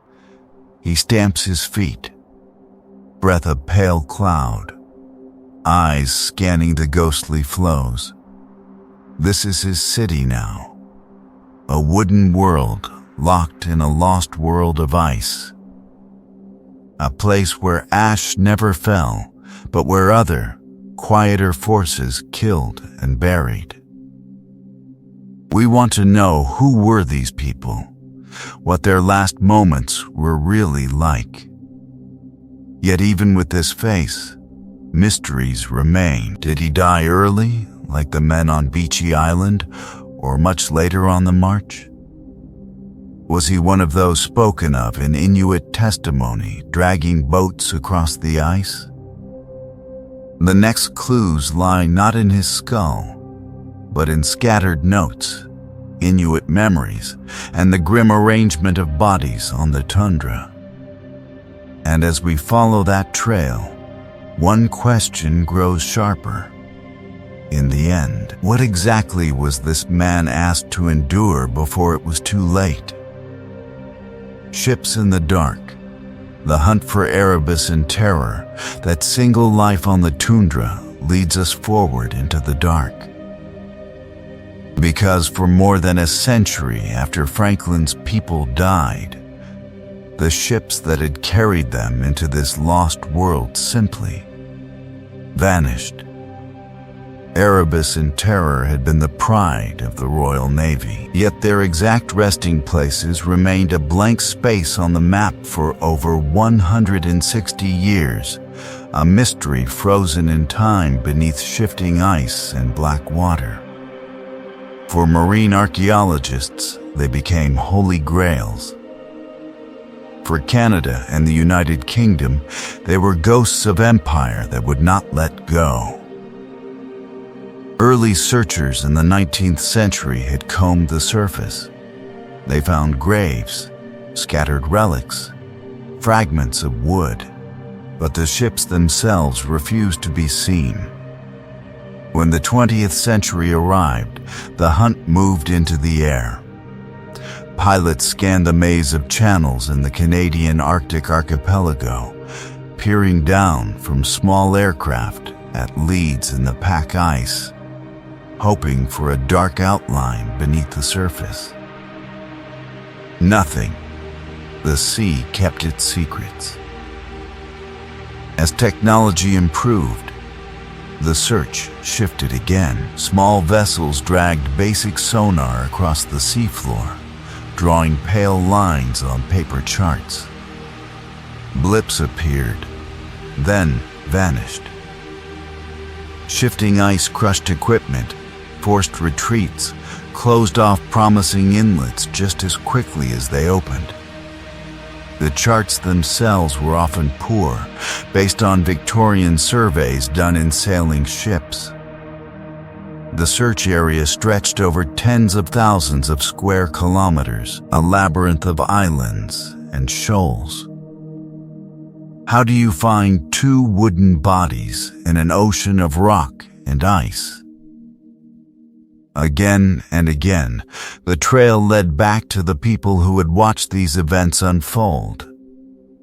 Inuit elders spoke of a ship crushed in the ice, of another that drifted silently into a bay and sank without a sound. They pointed to specific coves, to narrow channels where metal and worked wood had washed ashore, to places where hunters had once seen strange objects half buried in gravel. For decades, this knowledge sat beside European maps, rarely allowed to lead.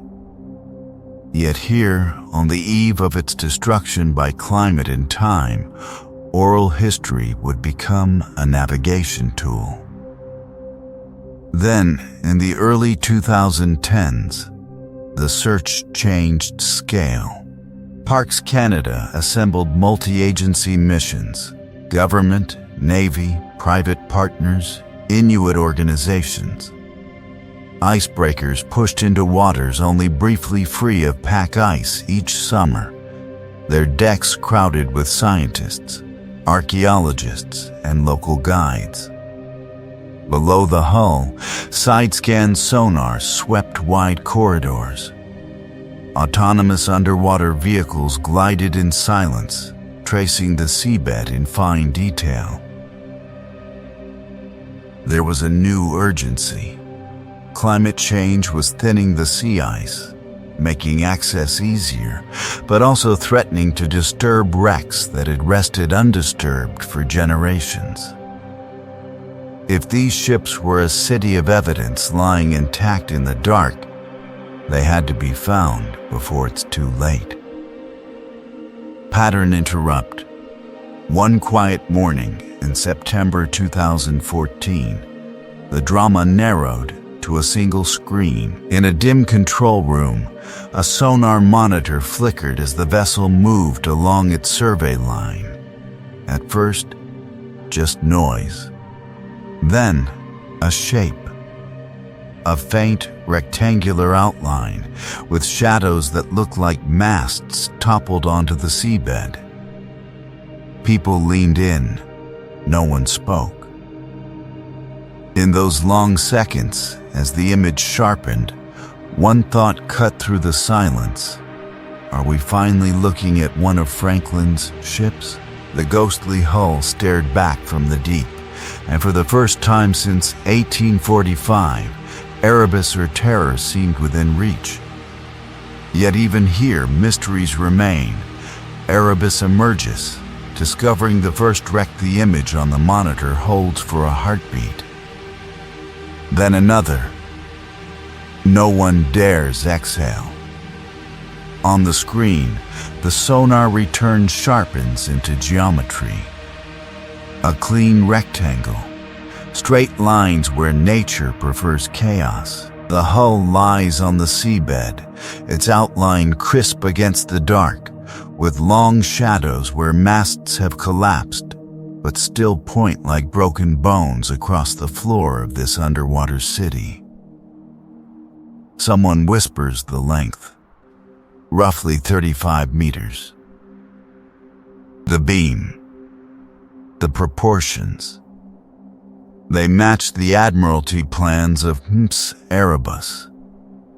In that instant, the room tilts from speculation to certainty. Radios crackle to life, controlled voices relaying coordinates and depth. But on deck, the people who have chased this ghost for years fall into a quiet, stunned celebration. No cheering, just hands on shoulders, eyes bright with the realization that a lost world has finally answered back. Hours later, the first dive team prepares to go down. The air is sharp, the sea iron gray, the Arctic wind cutting through layers of gear. Each diver carries powerful lamps and cameras. Each knows they are about to enter a place that has been frozen in time since the 1840s.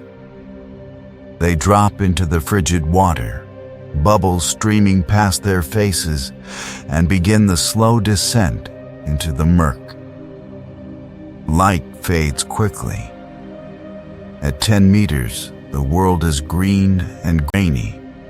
At 12, the bottom appears only as a darker band in the gloom. Then, suddenly, the beams of their lamps hit wood. Railings emerge first, still standing, draped in marine growth but unmistakably Royal Navy. Iron fittings glint. A tangle of fallen rigging lies across the deck like volcanic ash over a street, capturing the ship's last moments in eerie detail. They move carefully along the side. Bottles lie scattered where they rolled and stopped. Ceramic plates rest in place, some stacked, some broken, all coated in silt. A bell, half buried, is outlined by a halo of disturbed sediment. Who were these people who once walked this deck, and how close are we now to understanding their last moments? The position of the wreck is a revelation. Erebus sits in relatively shallow water, close to an area long pointed out by Inuit hunters who spoke of a ship crushed in the ice nearby. For generations, their testimony was treated as imprecise, even doubtful. Now the coordinates on the GPS and the outline on the seabed vindicate those accounts. The ship did not drift as far as some scientists believed. It seems to have been sailed deliberately into this sheltered bay. From the first day, Parks Canada's team adopts a cautious strategy. No artifacts are removed. Instead, divers film every pass with high-definition video, take overlapping high-resolution photographs, and feed the data into software that will build a precise 3D map of the hull and surrounding debris. This is not just an archaeological site. It may be a war grave. Strict protocols govern every movement, every touch, every fin kick near the timbers where bodies may still lie. Yet even as they work, another question presses. Inside that intact hull are sealed cabins, locked drawers, perhaps tin boxes that have never flooded. Could paper survive here, in this cold, low-oxygen world? Could letters, logbooks, or personal effects still hold secrets the ice never killed? We want to know, but how far should we go into the dead's last refuge? As the cameras sweep past dark companionways and closed doors, one thing is clear: mysteries remain, and the most difficult decisions are still ahead. Terror in the ice. Finding the second ship. But while cameras probed the shadowed cabins of Erebus, another story was about to surface from the ice. Far to the south, in a quiet inlet on King William Island, a different ship waited in the dark. No one expected it to be there. Yet its discovery would change the map of the expedition's last months in a single, shattering moment. It happens in late summer, 2016. The sea in Terror Bay is unusually clear, the ice pulled back for a brief window before it returns to lock the coast again. An Inuit hunter, out in a small boat, peers down through the glassy water and sees something impossible. A straight, vertical shape, like a mast, reaching up from the seafloor. In this remote Arctic, where people read the land and sea like a book, it is a line of text that does not belong. Word spreads quickly. Local knowledge combines with modern search teams, and within days a separate crew from the one that found Erebus brings sonar and cameras to the spot. The image appears on their screens. A hull, upright, large. As the outline sharpens, a name suggests itself even before any letters are read. Terror, the expedition's second ship, resting in the bay that now bears its name. The first remotely operated vehicle slips down into the cold green water. Lights flare against the dark, and the wreck swims into view. Terror sits on an even keel, astonishingly intact. The hull is not twisted or broken. It is as if the ship has simply settled gently onto the seabed. Windows in the officers' quarters are still glazed. Doors hang neatly in their frames, many of them firmly closed, as if the people inside had only stepped out for a moment. The cameras move along passageways. Shelves appear, lined with plates and bottles, still neatly arranged. A mess table stands with items undisturbed, protected by the cold, by the darkness, by the weight of ice that kept scavengers away. This is not just a wreck. It is a submerged room in a lost world, a ship almost frozen in time on the eve of its destruction. Divers follow. In an officer's cabin, drawers are still shut, promising documents, instruments, perhaps clues to their last moments if anyone dares to open them. The helmsman's wheel remains in place, its spokes reaching out into the murk. It looks ready to turn. Who were these people who last gripped that wood? And what did they see as the ice closed in around them? Yet terror's very position poses a new mystery. It lies far to the south of where many scientists once placed it, in a sheltered bay that could offer protection from grinding pack ice.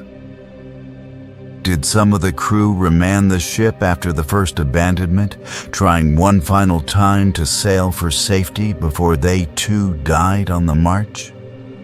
Or was terror quietly towed here and left? A deliberate choice by men who knew the city of ice had already killed their hopes? Compared to Erebus, more damaged and exposed, terror feels eerily preserved, like two bodies from the same catastrophe caught in different poses. Two hulls, two endings. If one shows chaos and impact, and the other careful order, what different stories might they tell about the expedition's final, fragmented months? And when those closed doors on terror are finally opened, will the answers we find match the legend or overturn it entirely? Inside the wrecks, mapping cabins, cargo, and clues now those closed doors are being opened in the only way the Arctic allows. Not with crowbars, but with cameras. Deep inside a shipboard control room, far from the ice, the wrecks appear on glowing screens. Scientists sit in darkness, faces lit by monitors, hands resting on joysticks. Live video from the seabed is overlaid with precise 3D models of Erebus and Terror. Every bulkhead, every companionway, every collapsed beam has been mapped. Before the remotely operated vehicle moves a single meter, its path is traced in digital space. These are not casual dives. One wrong nudge, and a century and a half of history could come crashing down. The RUV hovers at a doorway, thrusters whispering, as the team studies the model. They rotate the virtual ship, check clearances measured in centimeters, and only then edge the camera through, into a corridor that has not seen light since the men on board died. The interior survey always begins wide. The vehicle backs away, taking slow, sweeping passes through each room. Walls, deck beams, door frames, even shadows are recorded. In these first moments, the aim is not to collect objects, but to understand the architecture of this lost world, frozen in time by cold and darkness rather than volcanic ash. Only when the layout is clear do they move closer. The pilot inches forward, careful not to stir the fine silt that carpets the decks. One careless burst of thrust and a gray cloud will rise, blinding the cameras, coating delicate artifacts, erasing details of their last moments in place. So the movements are deliberate, almost surgical. In the mess, a table appears out of the gloom. Plates still lie in a rough circle. Cutlery rests beside them, as if people have just stood up and never come back. Each object is photographed from multiple angles, measured against laser scales, and logged into a digital catalog that grows with every dive. This is a city in miniature, a record of daily lives reduced to dishes and spoons. Another cabin reveals a medicine chest. Bottles stand in neat ranks, some still corked, their contents sealed against the sea. Nearby, navigation instruments lie where they fell, brass arcs and lenses catching the RUV's lights. On the deck, a pair of boots, a writing slate with faint marks. Who were these people?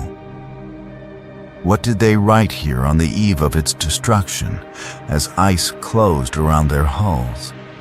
Not everything can or should be moved. Around the control room, the debate is constant.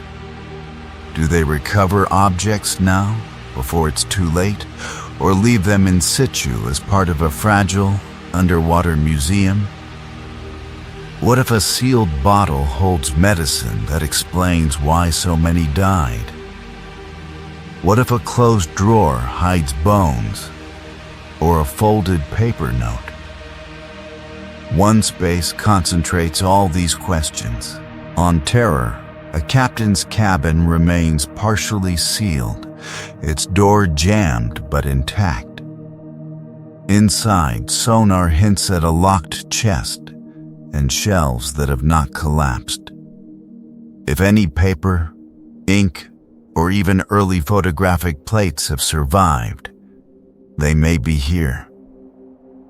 For now, the team only peers through a narrow gap, mapping every angle, waiting.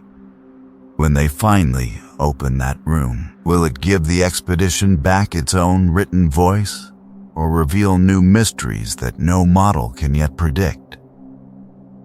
What the ice preserved, clothing, medicine, and daily life, the locked cabin is still sealed. But elsewhere on Erebus and Terror, the ice has already opened a different kind of archive. The things the men wore, touched, and used every single day. In the dim light of the dive lamps, cloth appears out of the darkness. Woolen trousers, still creased at the knee. Mittens, their stitching intact. Fragments of naval uniforms, dark blue, turned almost black by cold water and silt. The City of London sent these ships out in polished parade ground style. Yet here the uniforms are altered, patched with extra flannel, lined with scraps of blanket, cuffs cut down, and collars raised. The crew tried to turn dress clothes into survival gear.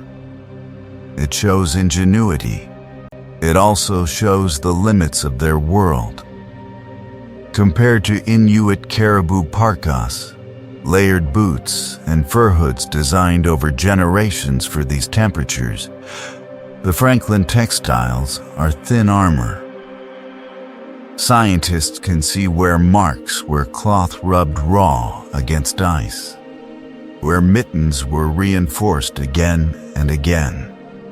These people were adapting on the eve of its destruction, but the environment was harsher than any parade drill could prepare them for. In another tray, glass glitters. Medicine bottles, the labels still legible under a film of sediment. Laudanum, quinine, pills for the bowels, tinctures for cough. Beside them, a compact roll of surgical instruments, scalpels, forceps, a bone saw that once gleamed in lamplight. On deck, these tools promised control. In the ice, they hint at constant struggle. We want to know, what pains were they fighting? Lead poisoning from tinned food, hinted at by later analysis. Pneumonia in lungs that never warmed, old wounds aching in the cold. Laudanum could dull agony but cloud the mind. Quinine might ease fevers, but not scurvy. Improvised splints made from broken planks suggest shattered limbs, perhaps from falls on pressure ridges or collapsing ice. Then come the small objects that speak almost louder than the medical kit. A comb with a few human hairs still trapped between its teeth. Toothbrushes, bristles worn down at an angle by the same hand, morning after morning. Sewing kits with needles threaded and ready, as if the owner had only stepped away. A tiny book of religious tracts, its pages warped but readable. Carried in a pocket until its owner died. These are not grand relics. They are routines. Hygiene in a place where water had to be melted from ice. Mending socks by lamplight to keep feet from freezing. Whispered prayers in cramped bunks. Even as conditions worsened, many men clearly clung to these habits, building a fragile order against the surrounding chaos. In the galley spaces, iron pots and copper pans hold another record. Early residues show fats from varied tinned meats, traces of preserved vegetables and starches. Later layers grow monotonous, degraded, sometimes laced with burned flour and bone fragments, the signature of meals stretched too far. When hunting failed and fresh meat was scarce, the diet narrowed. The bodies weakened. Taken together, these mundane objects form a different kind of cast, not of faces, but of lives in motion, frozen in time by ice and cold water. They collapse the distance between us and the expedition. We recognize the need for warmth, for medicine, for clean teeth, and a quiet line of scripture at night. Which makes what came next, their last moments on the ice, and the choices hinted at in their scattered bones, a mystery that feels far more immediate and far harder to turn away from before it's too late. Unsolved threads, Franklin's death and the missing years, but even with faces, teeth, and tiny fibers of cloth, one line of ink still towers over everything we know. In the margin of the Victory Point record, a brief edition, crammed into the corner of the page, Sir John Franklin died on June 11, 1847. No cause. No explanation. Just a date. And the quiet implication that the man who led this mission into the ice was gone. In a single sentence, the expedition's center of gravity collapses. Historians circle that line like scientists around a rare specimen. Was it illness from years at sea? A sudden stroke? A heart attack brought on by cold and strain? Or the slow cumulative damage of lead, malnutrition, and stress? We want to know not only how he died, but what his people saw in his last moments. Did he pass in his cabin, surrounded by officers, or out on the ice, still trying to read the shifting pressure ridges that were killing his ships? Then, an even darker space opens up. Between that June day in 1847 and the abandonment of Erebus and Terror in April 1848, there is almost nothing. 10 months. An Arctic winter. A lost world of decisions, arguments, and failed plans, frozen in time and almost entirely undocumented. To fill it, researchers are forced to interpolate from ice charts, from the pattern of later camps, from Inuit accounts of starving men and drifting ships. Some believe that after Franklin died, leadership itself became unstable. Did Crozier and Fitzjames agree on what to do, or did quiet factions form in the mess as bodies weakened and officers argued over whether to stay or flee? Others point to evidence that the ships were not simply trapped, but may have been worked back and forth, small gains and losses in a moving prison of ice.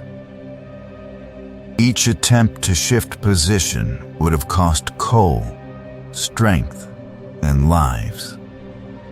Another possibility is more haunting still. Parties may have been sent out on reconnaissance, ordered to seek open water or contact with Inuit hunters, and never returned. Their disappearance would have echoed through the lower decks like a warning. Every theory paints a different picture of morale on the eve of its destruction. Disciplined endurance, simmering descent, or a slow unraveling as hope thinned with the light.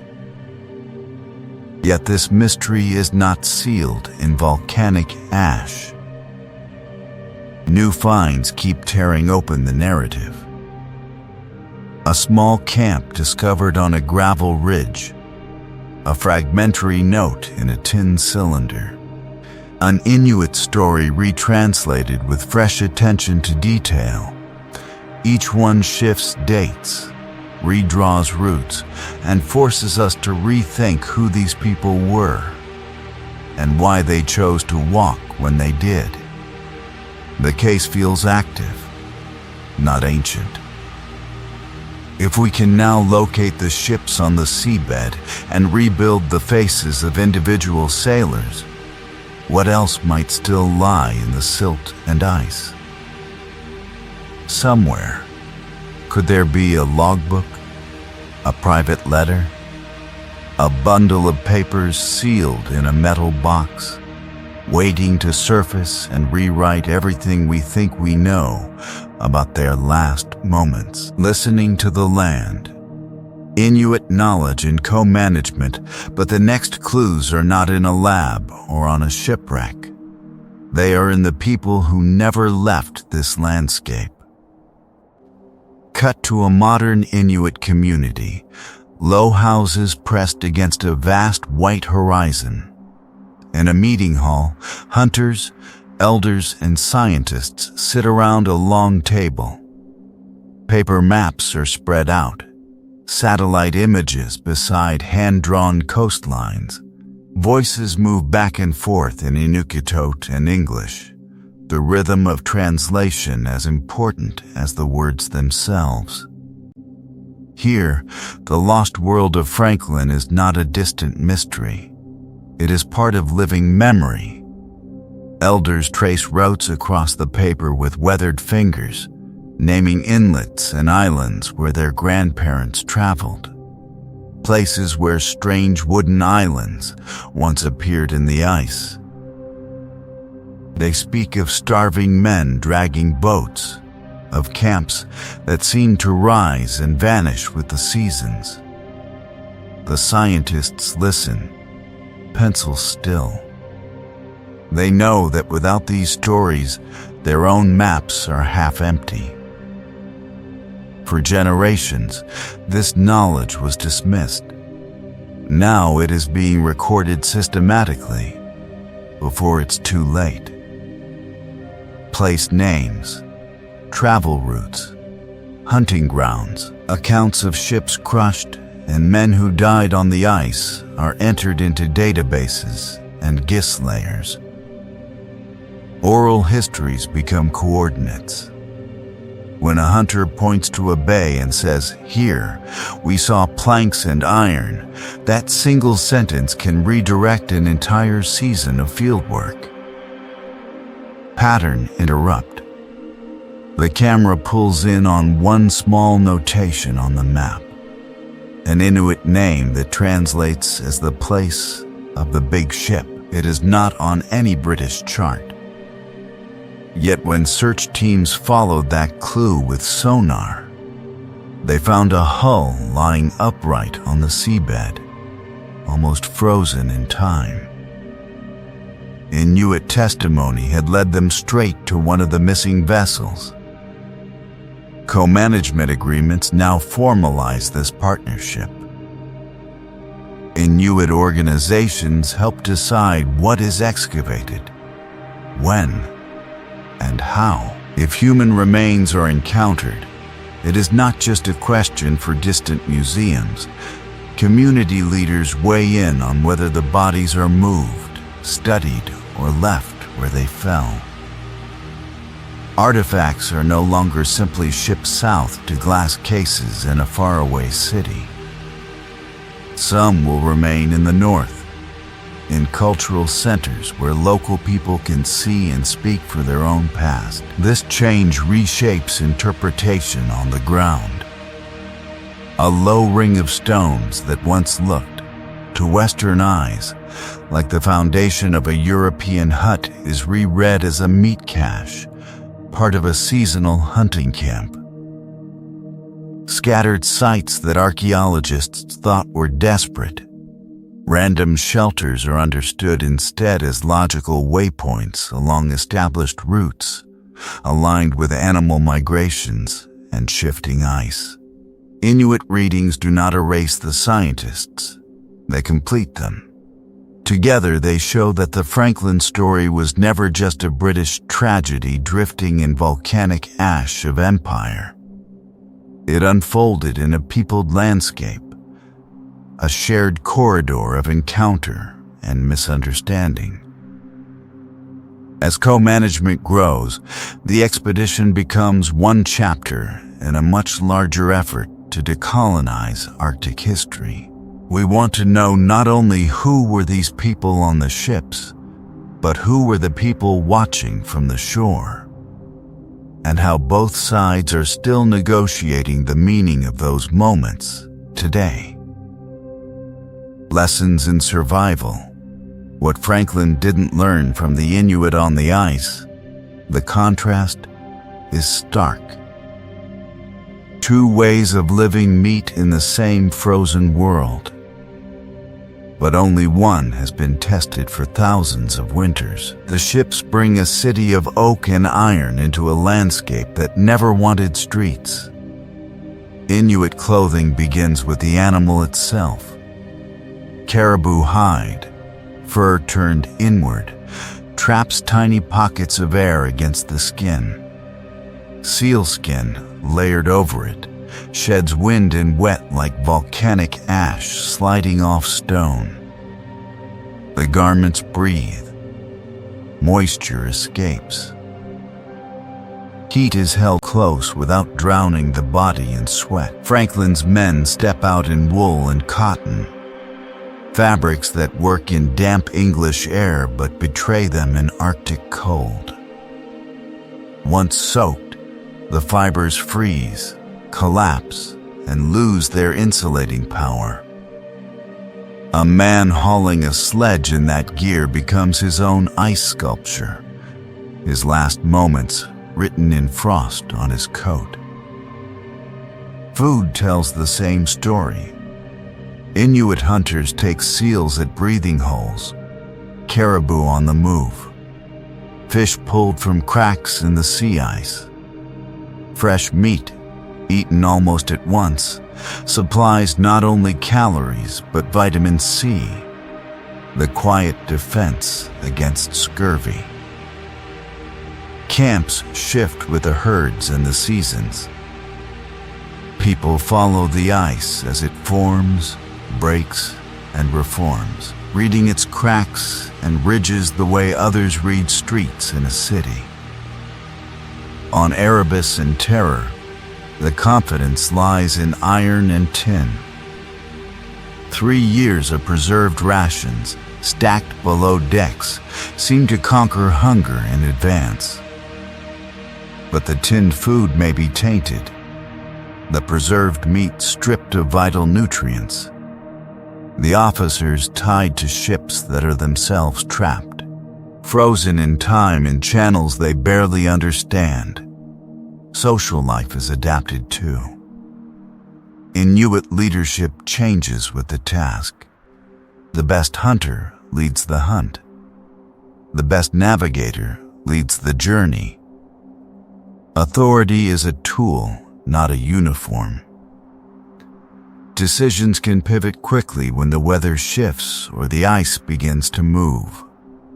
A rigid naval hierarchy, by contrast, is designed for discipline at sea, not improvisation in a lost world of shifting flows.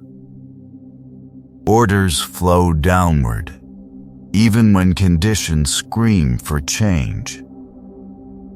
Crozier's doubts, his sense that the ice is winning, must move through layers of rank and reputation.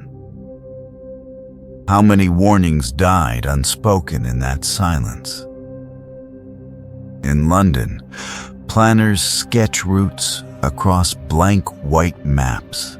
Inuit appear in their notes as specimens, objects of curiosity, people to be measured, not teachers to be believed.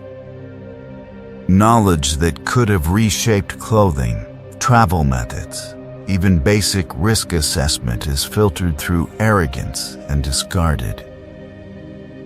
The mysteries remain not because information was absent, but because it was ignored. Today, as the Arctic warms and the ice thins, the stakes return. A region once sealed in winter now opens to shipping lanes and drilling plans. We want to know whether powerful societies will finally listen to those who already live with ice and uncertainty, or repeat Franklin's mistake on a planetary scale before it's too late. The Arctic as archive. Climate change and a melting record. Now the camera pulls back.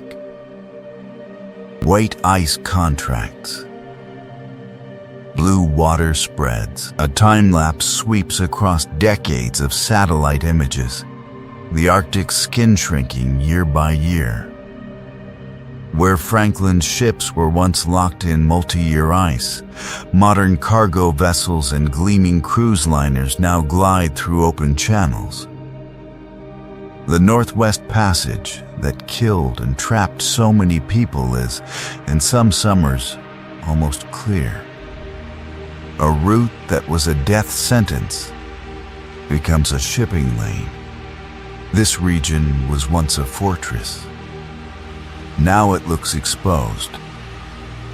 Scientists measure the change. Summer sea ice has dropped by nearly half since Franklin's day was still within living memory. We see tankers sliding past islands where his men drag boats over pressure ridges.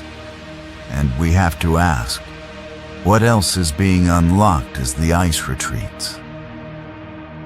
On a low gravel shore, the scene shifts to ground level. A shallow grave slumps toward the sea, wooden boards tilting, bones just beneath the thawing permafrost. The Arctic was supposed to be frozen in time, a natural deep freeze preserving a lost world of ships, camps, and bodies. But warming temperatures are turning that freezer into a slow, relentless melt. Permafrost that once sealed Franklin-era sites in hard ground is softening. Coffins tilt. Tent rings collapse. Rusted tins and buttons emerge in the brief summer, only to be battered by new storm surges and hungry waves. Microbes that lay dormant for more than a century wake up in the wet soil. They begin to eat the very fabrics, wood, and even human remains that survived when the men themselves died. On screen, an archaeologist kneels beside a collapsing grave marker. Wind roaring over the microphone. Another cut to a polar scientist standing beside a slumping coastal bluff streaked with ice. He explains the paradox. Climate change is opening sea routes that let research vessels reach remote Franklin sites in days instead of weeks. Helicopters can land on bare ground that used to be snow-covered most of the year. New graves, new camps, new artifacts are revealed almost every season. But the same processes that grant access are stripping away context. Erosion carries away layers of soil that told the order of events. Storms scatter artifacts. Once the stratigraphy is gone, those moments are unmoored from their place in history. We want to know, who were these people? What were their last moments on the ice? Yet the record is literally dissolving as we watch. And Franklin is not alone. Along other Arctic coasts, ancient indigenous camps erode out of bluffs, revealing tools, hearths, and food, remains that document thousands of years of lives lived with ice rather than against it. Far inland, ice cores that captured atmospheric secrets grain by grain, like volcanic ash in a cylinder of glass, begin to melt at the surface, blurring the layers that tell us past climates, past disasters, past warnings. Ecosystems shift. Walrus haulouts move. Polar bears swim farther for food. This is no static backdrop. It is an active archive, a city of ice and shorelines and buried camps, constantly edited by heat and storms. Pages are being ripped out before anyone reads them. Franklin's expedition becomes one chapter in a much larger environmental story, a warning written in thawing graves and drifting ice. But if the Arctic is an archive on the eve of its destruction, what crucial evidence still lies hidden in the dark, waiting to surface just as the clock runs out? Myth, memory, and responsibility, rewriting the Franklin story. The evidence is rising from this frozen archive, and it does something unsettling. It forces us to rewrite the story itself. For more than a century, Franklin was cast in bronze and marble, a flawless martyr who vanished heroically into the ice, a man frozen in time while the Empire applauded. In Victorian paintings, the ships glide proudly through an open lead. Officers stand calm on deck. No one is cold. No one is starving. No one makes a mistake. This was a comforting legend for an empire on the rise, a tale where courage alone could not fail, and nature always yielded to British resolve. But the bones, the ships, the chemical traces tell a different story. They reveal logistical errors, experimental tinned food that may have poisoned the crew, steam engines that drank precious coal, and a dangerous faith that technology could turn the Arctic into just another sea lane. The The Admiralty sent 2 state-of-the-art vessels toward a map that was still half imagination. And then, there was something else they ignored. Inuit people who knew these straits as a lived landscape, not a blank white space. Hunters who watched the ice move like a slow volcanic cloud, who could read the cracks and pressure ridges the way others read streets in a city.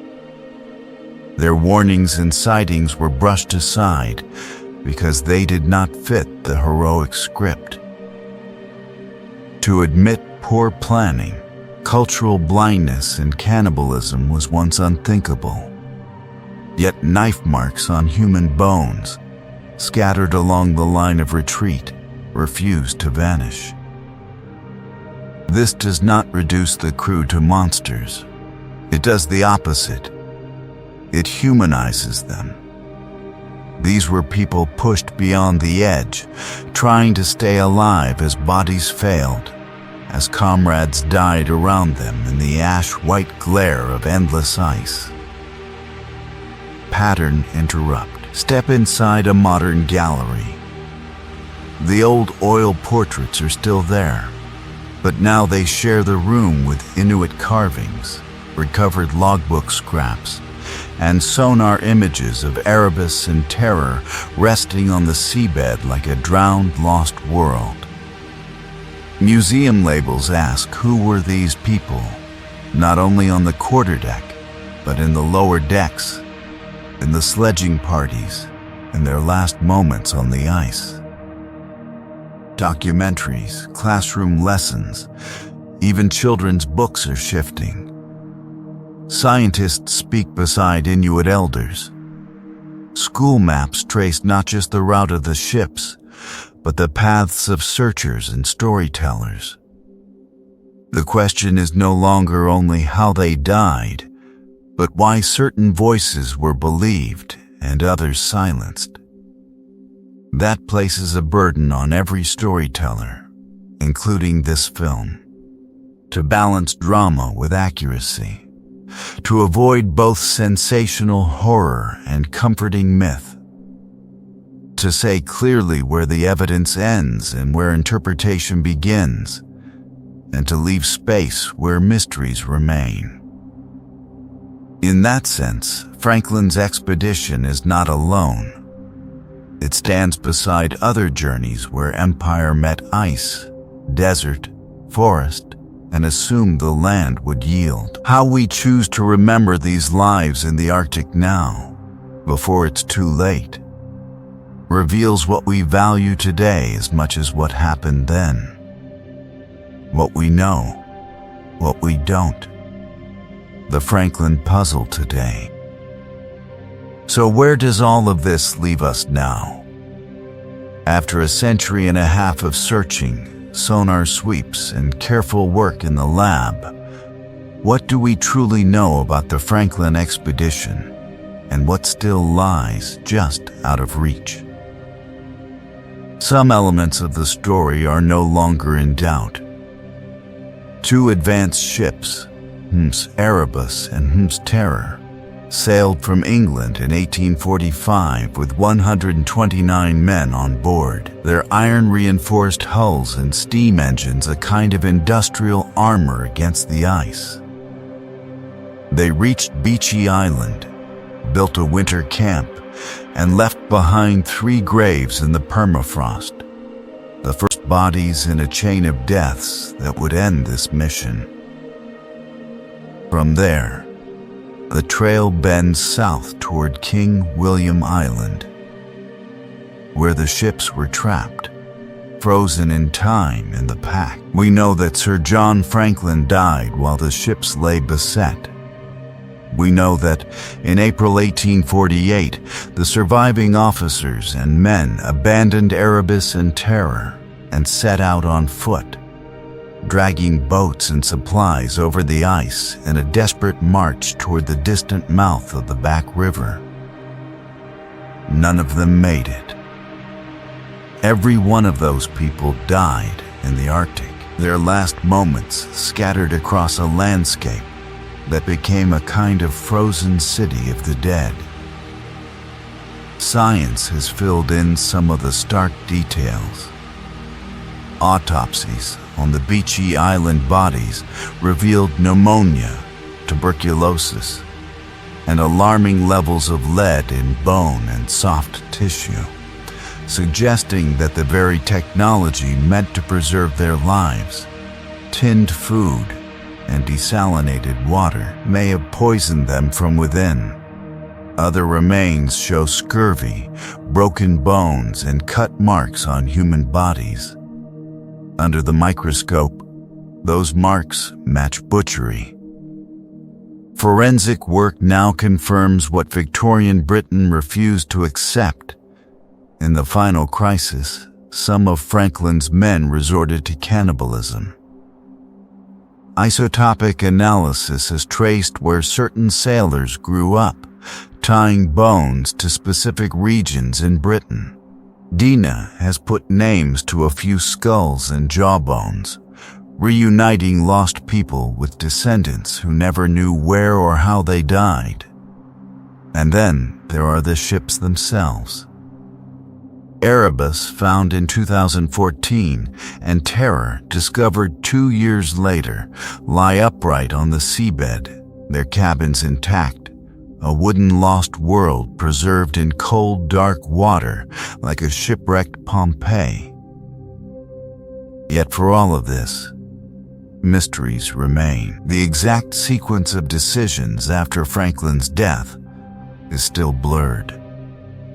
Who decided to leave the ships, and why at that moment? Did some men later reboard Erebus or Terror and sail them south, as Inuit testimony suggests? How did leadership function in that final winter, when rank and routine collided with starvation and fear? We want to know what conversations unfolded in those cramped, orderly cabins now half buried in silt. Which officer argued to stay? Which man first spoke aloud the unthinkable when food ran out?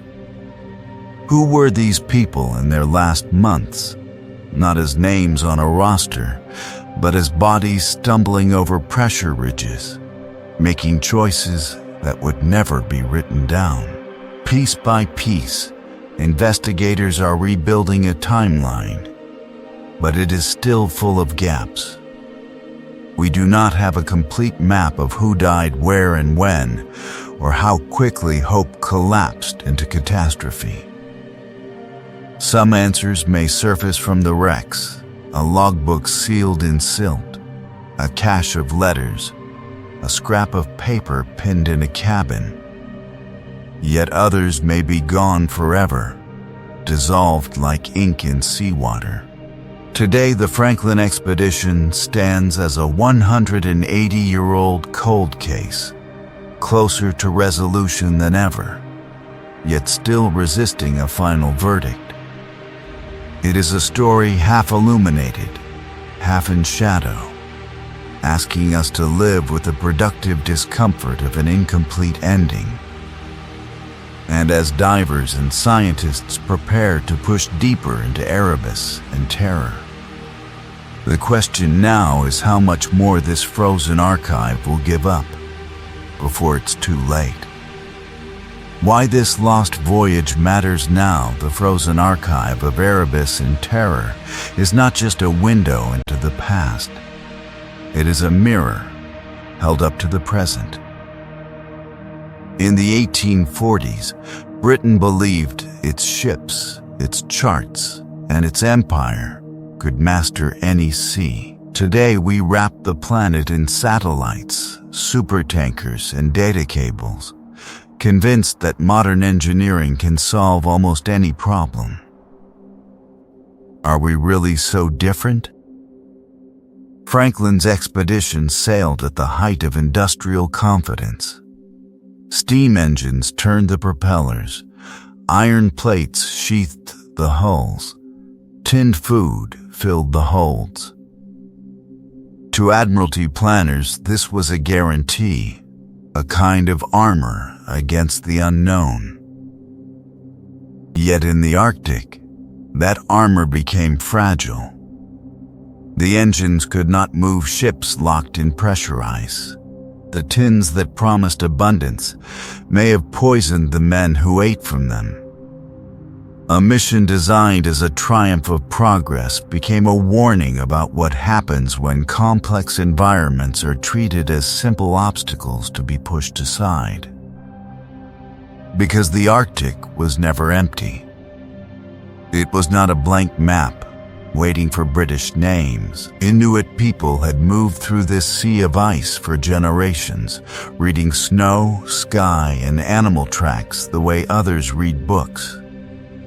Their testimony about starving men, abandoned boats, and bodies scattered along the coast preserved details of the expedition when European records fell silent.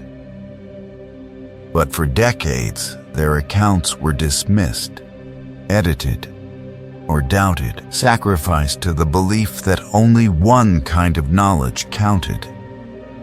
Today, polar shipping routes, oil exploration, and climate adaptation plans still risk repeating that mistake.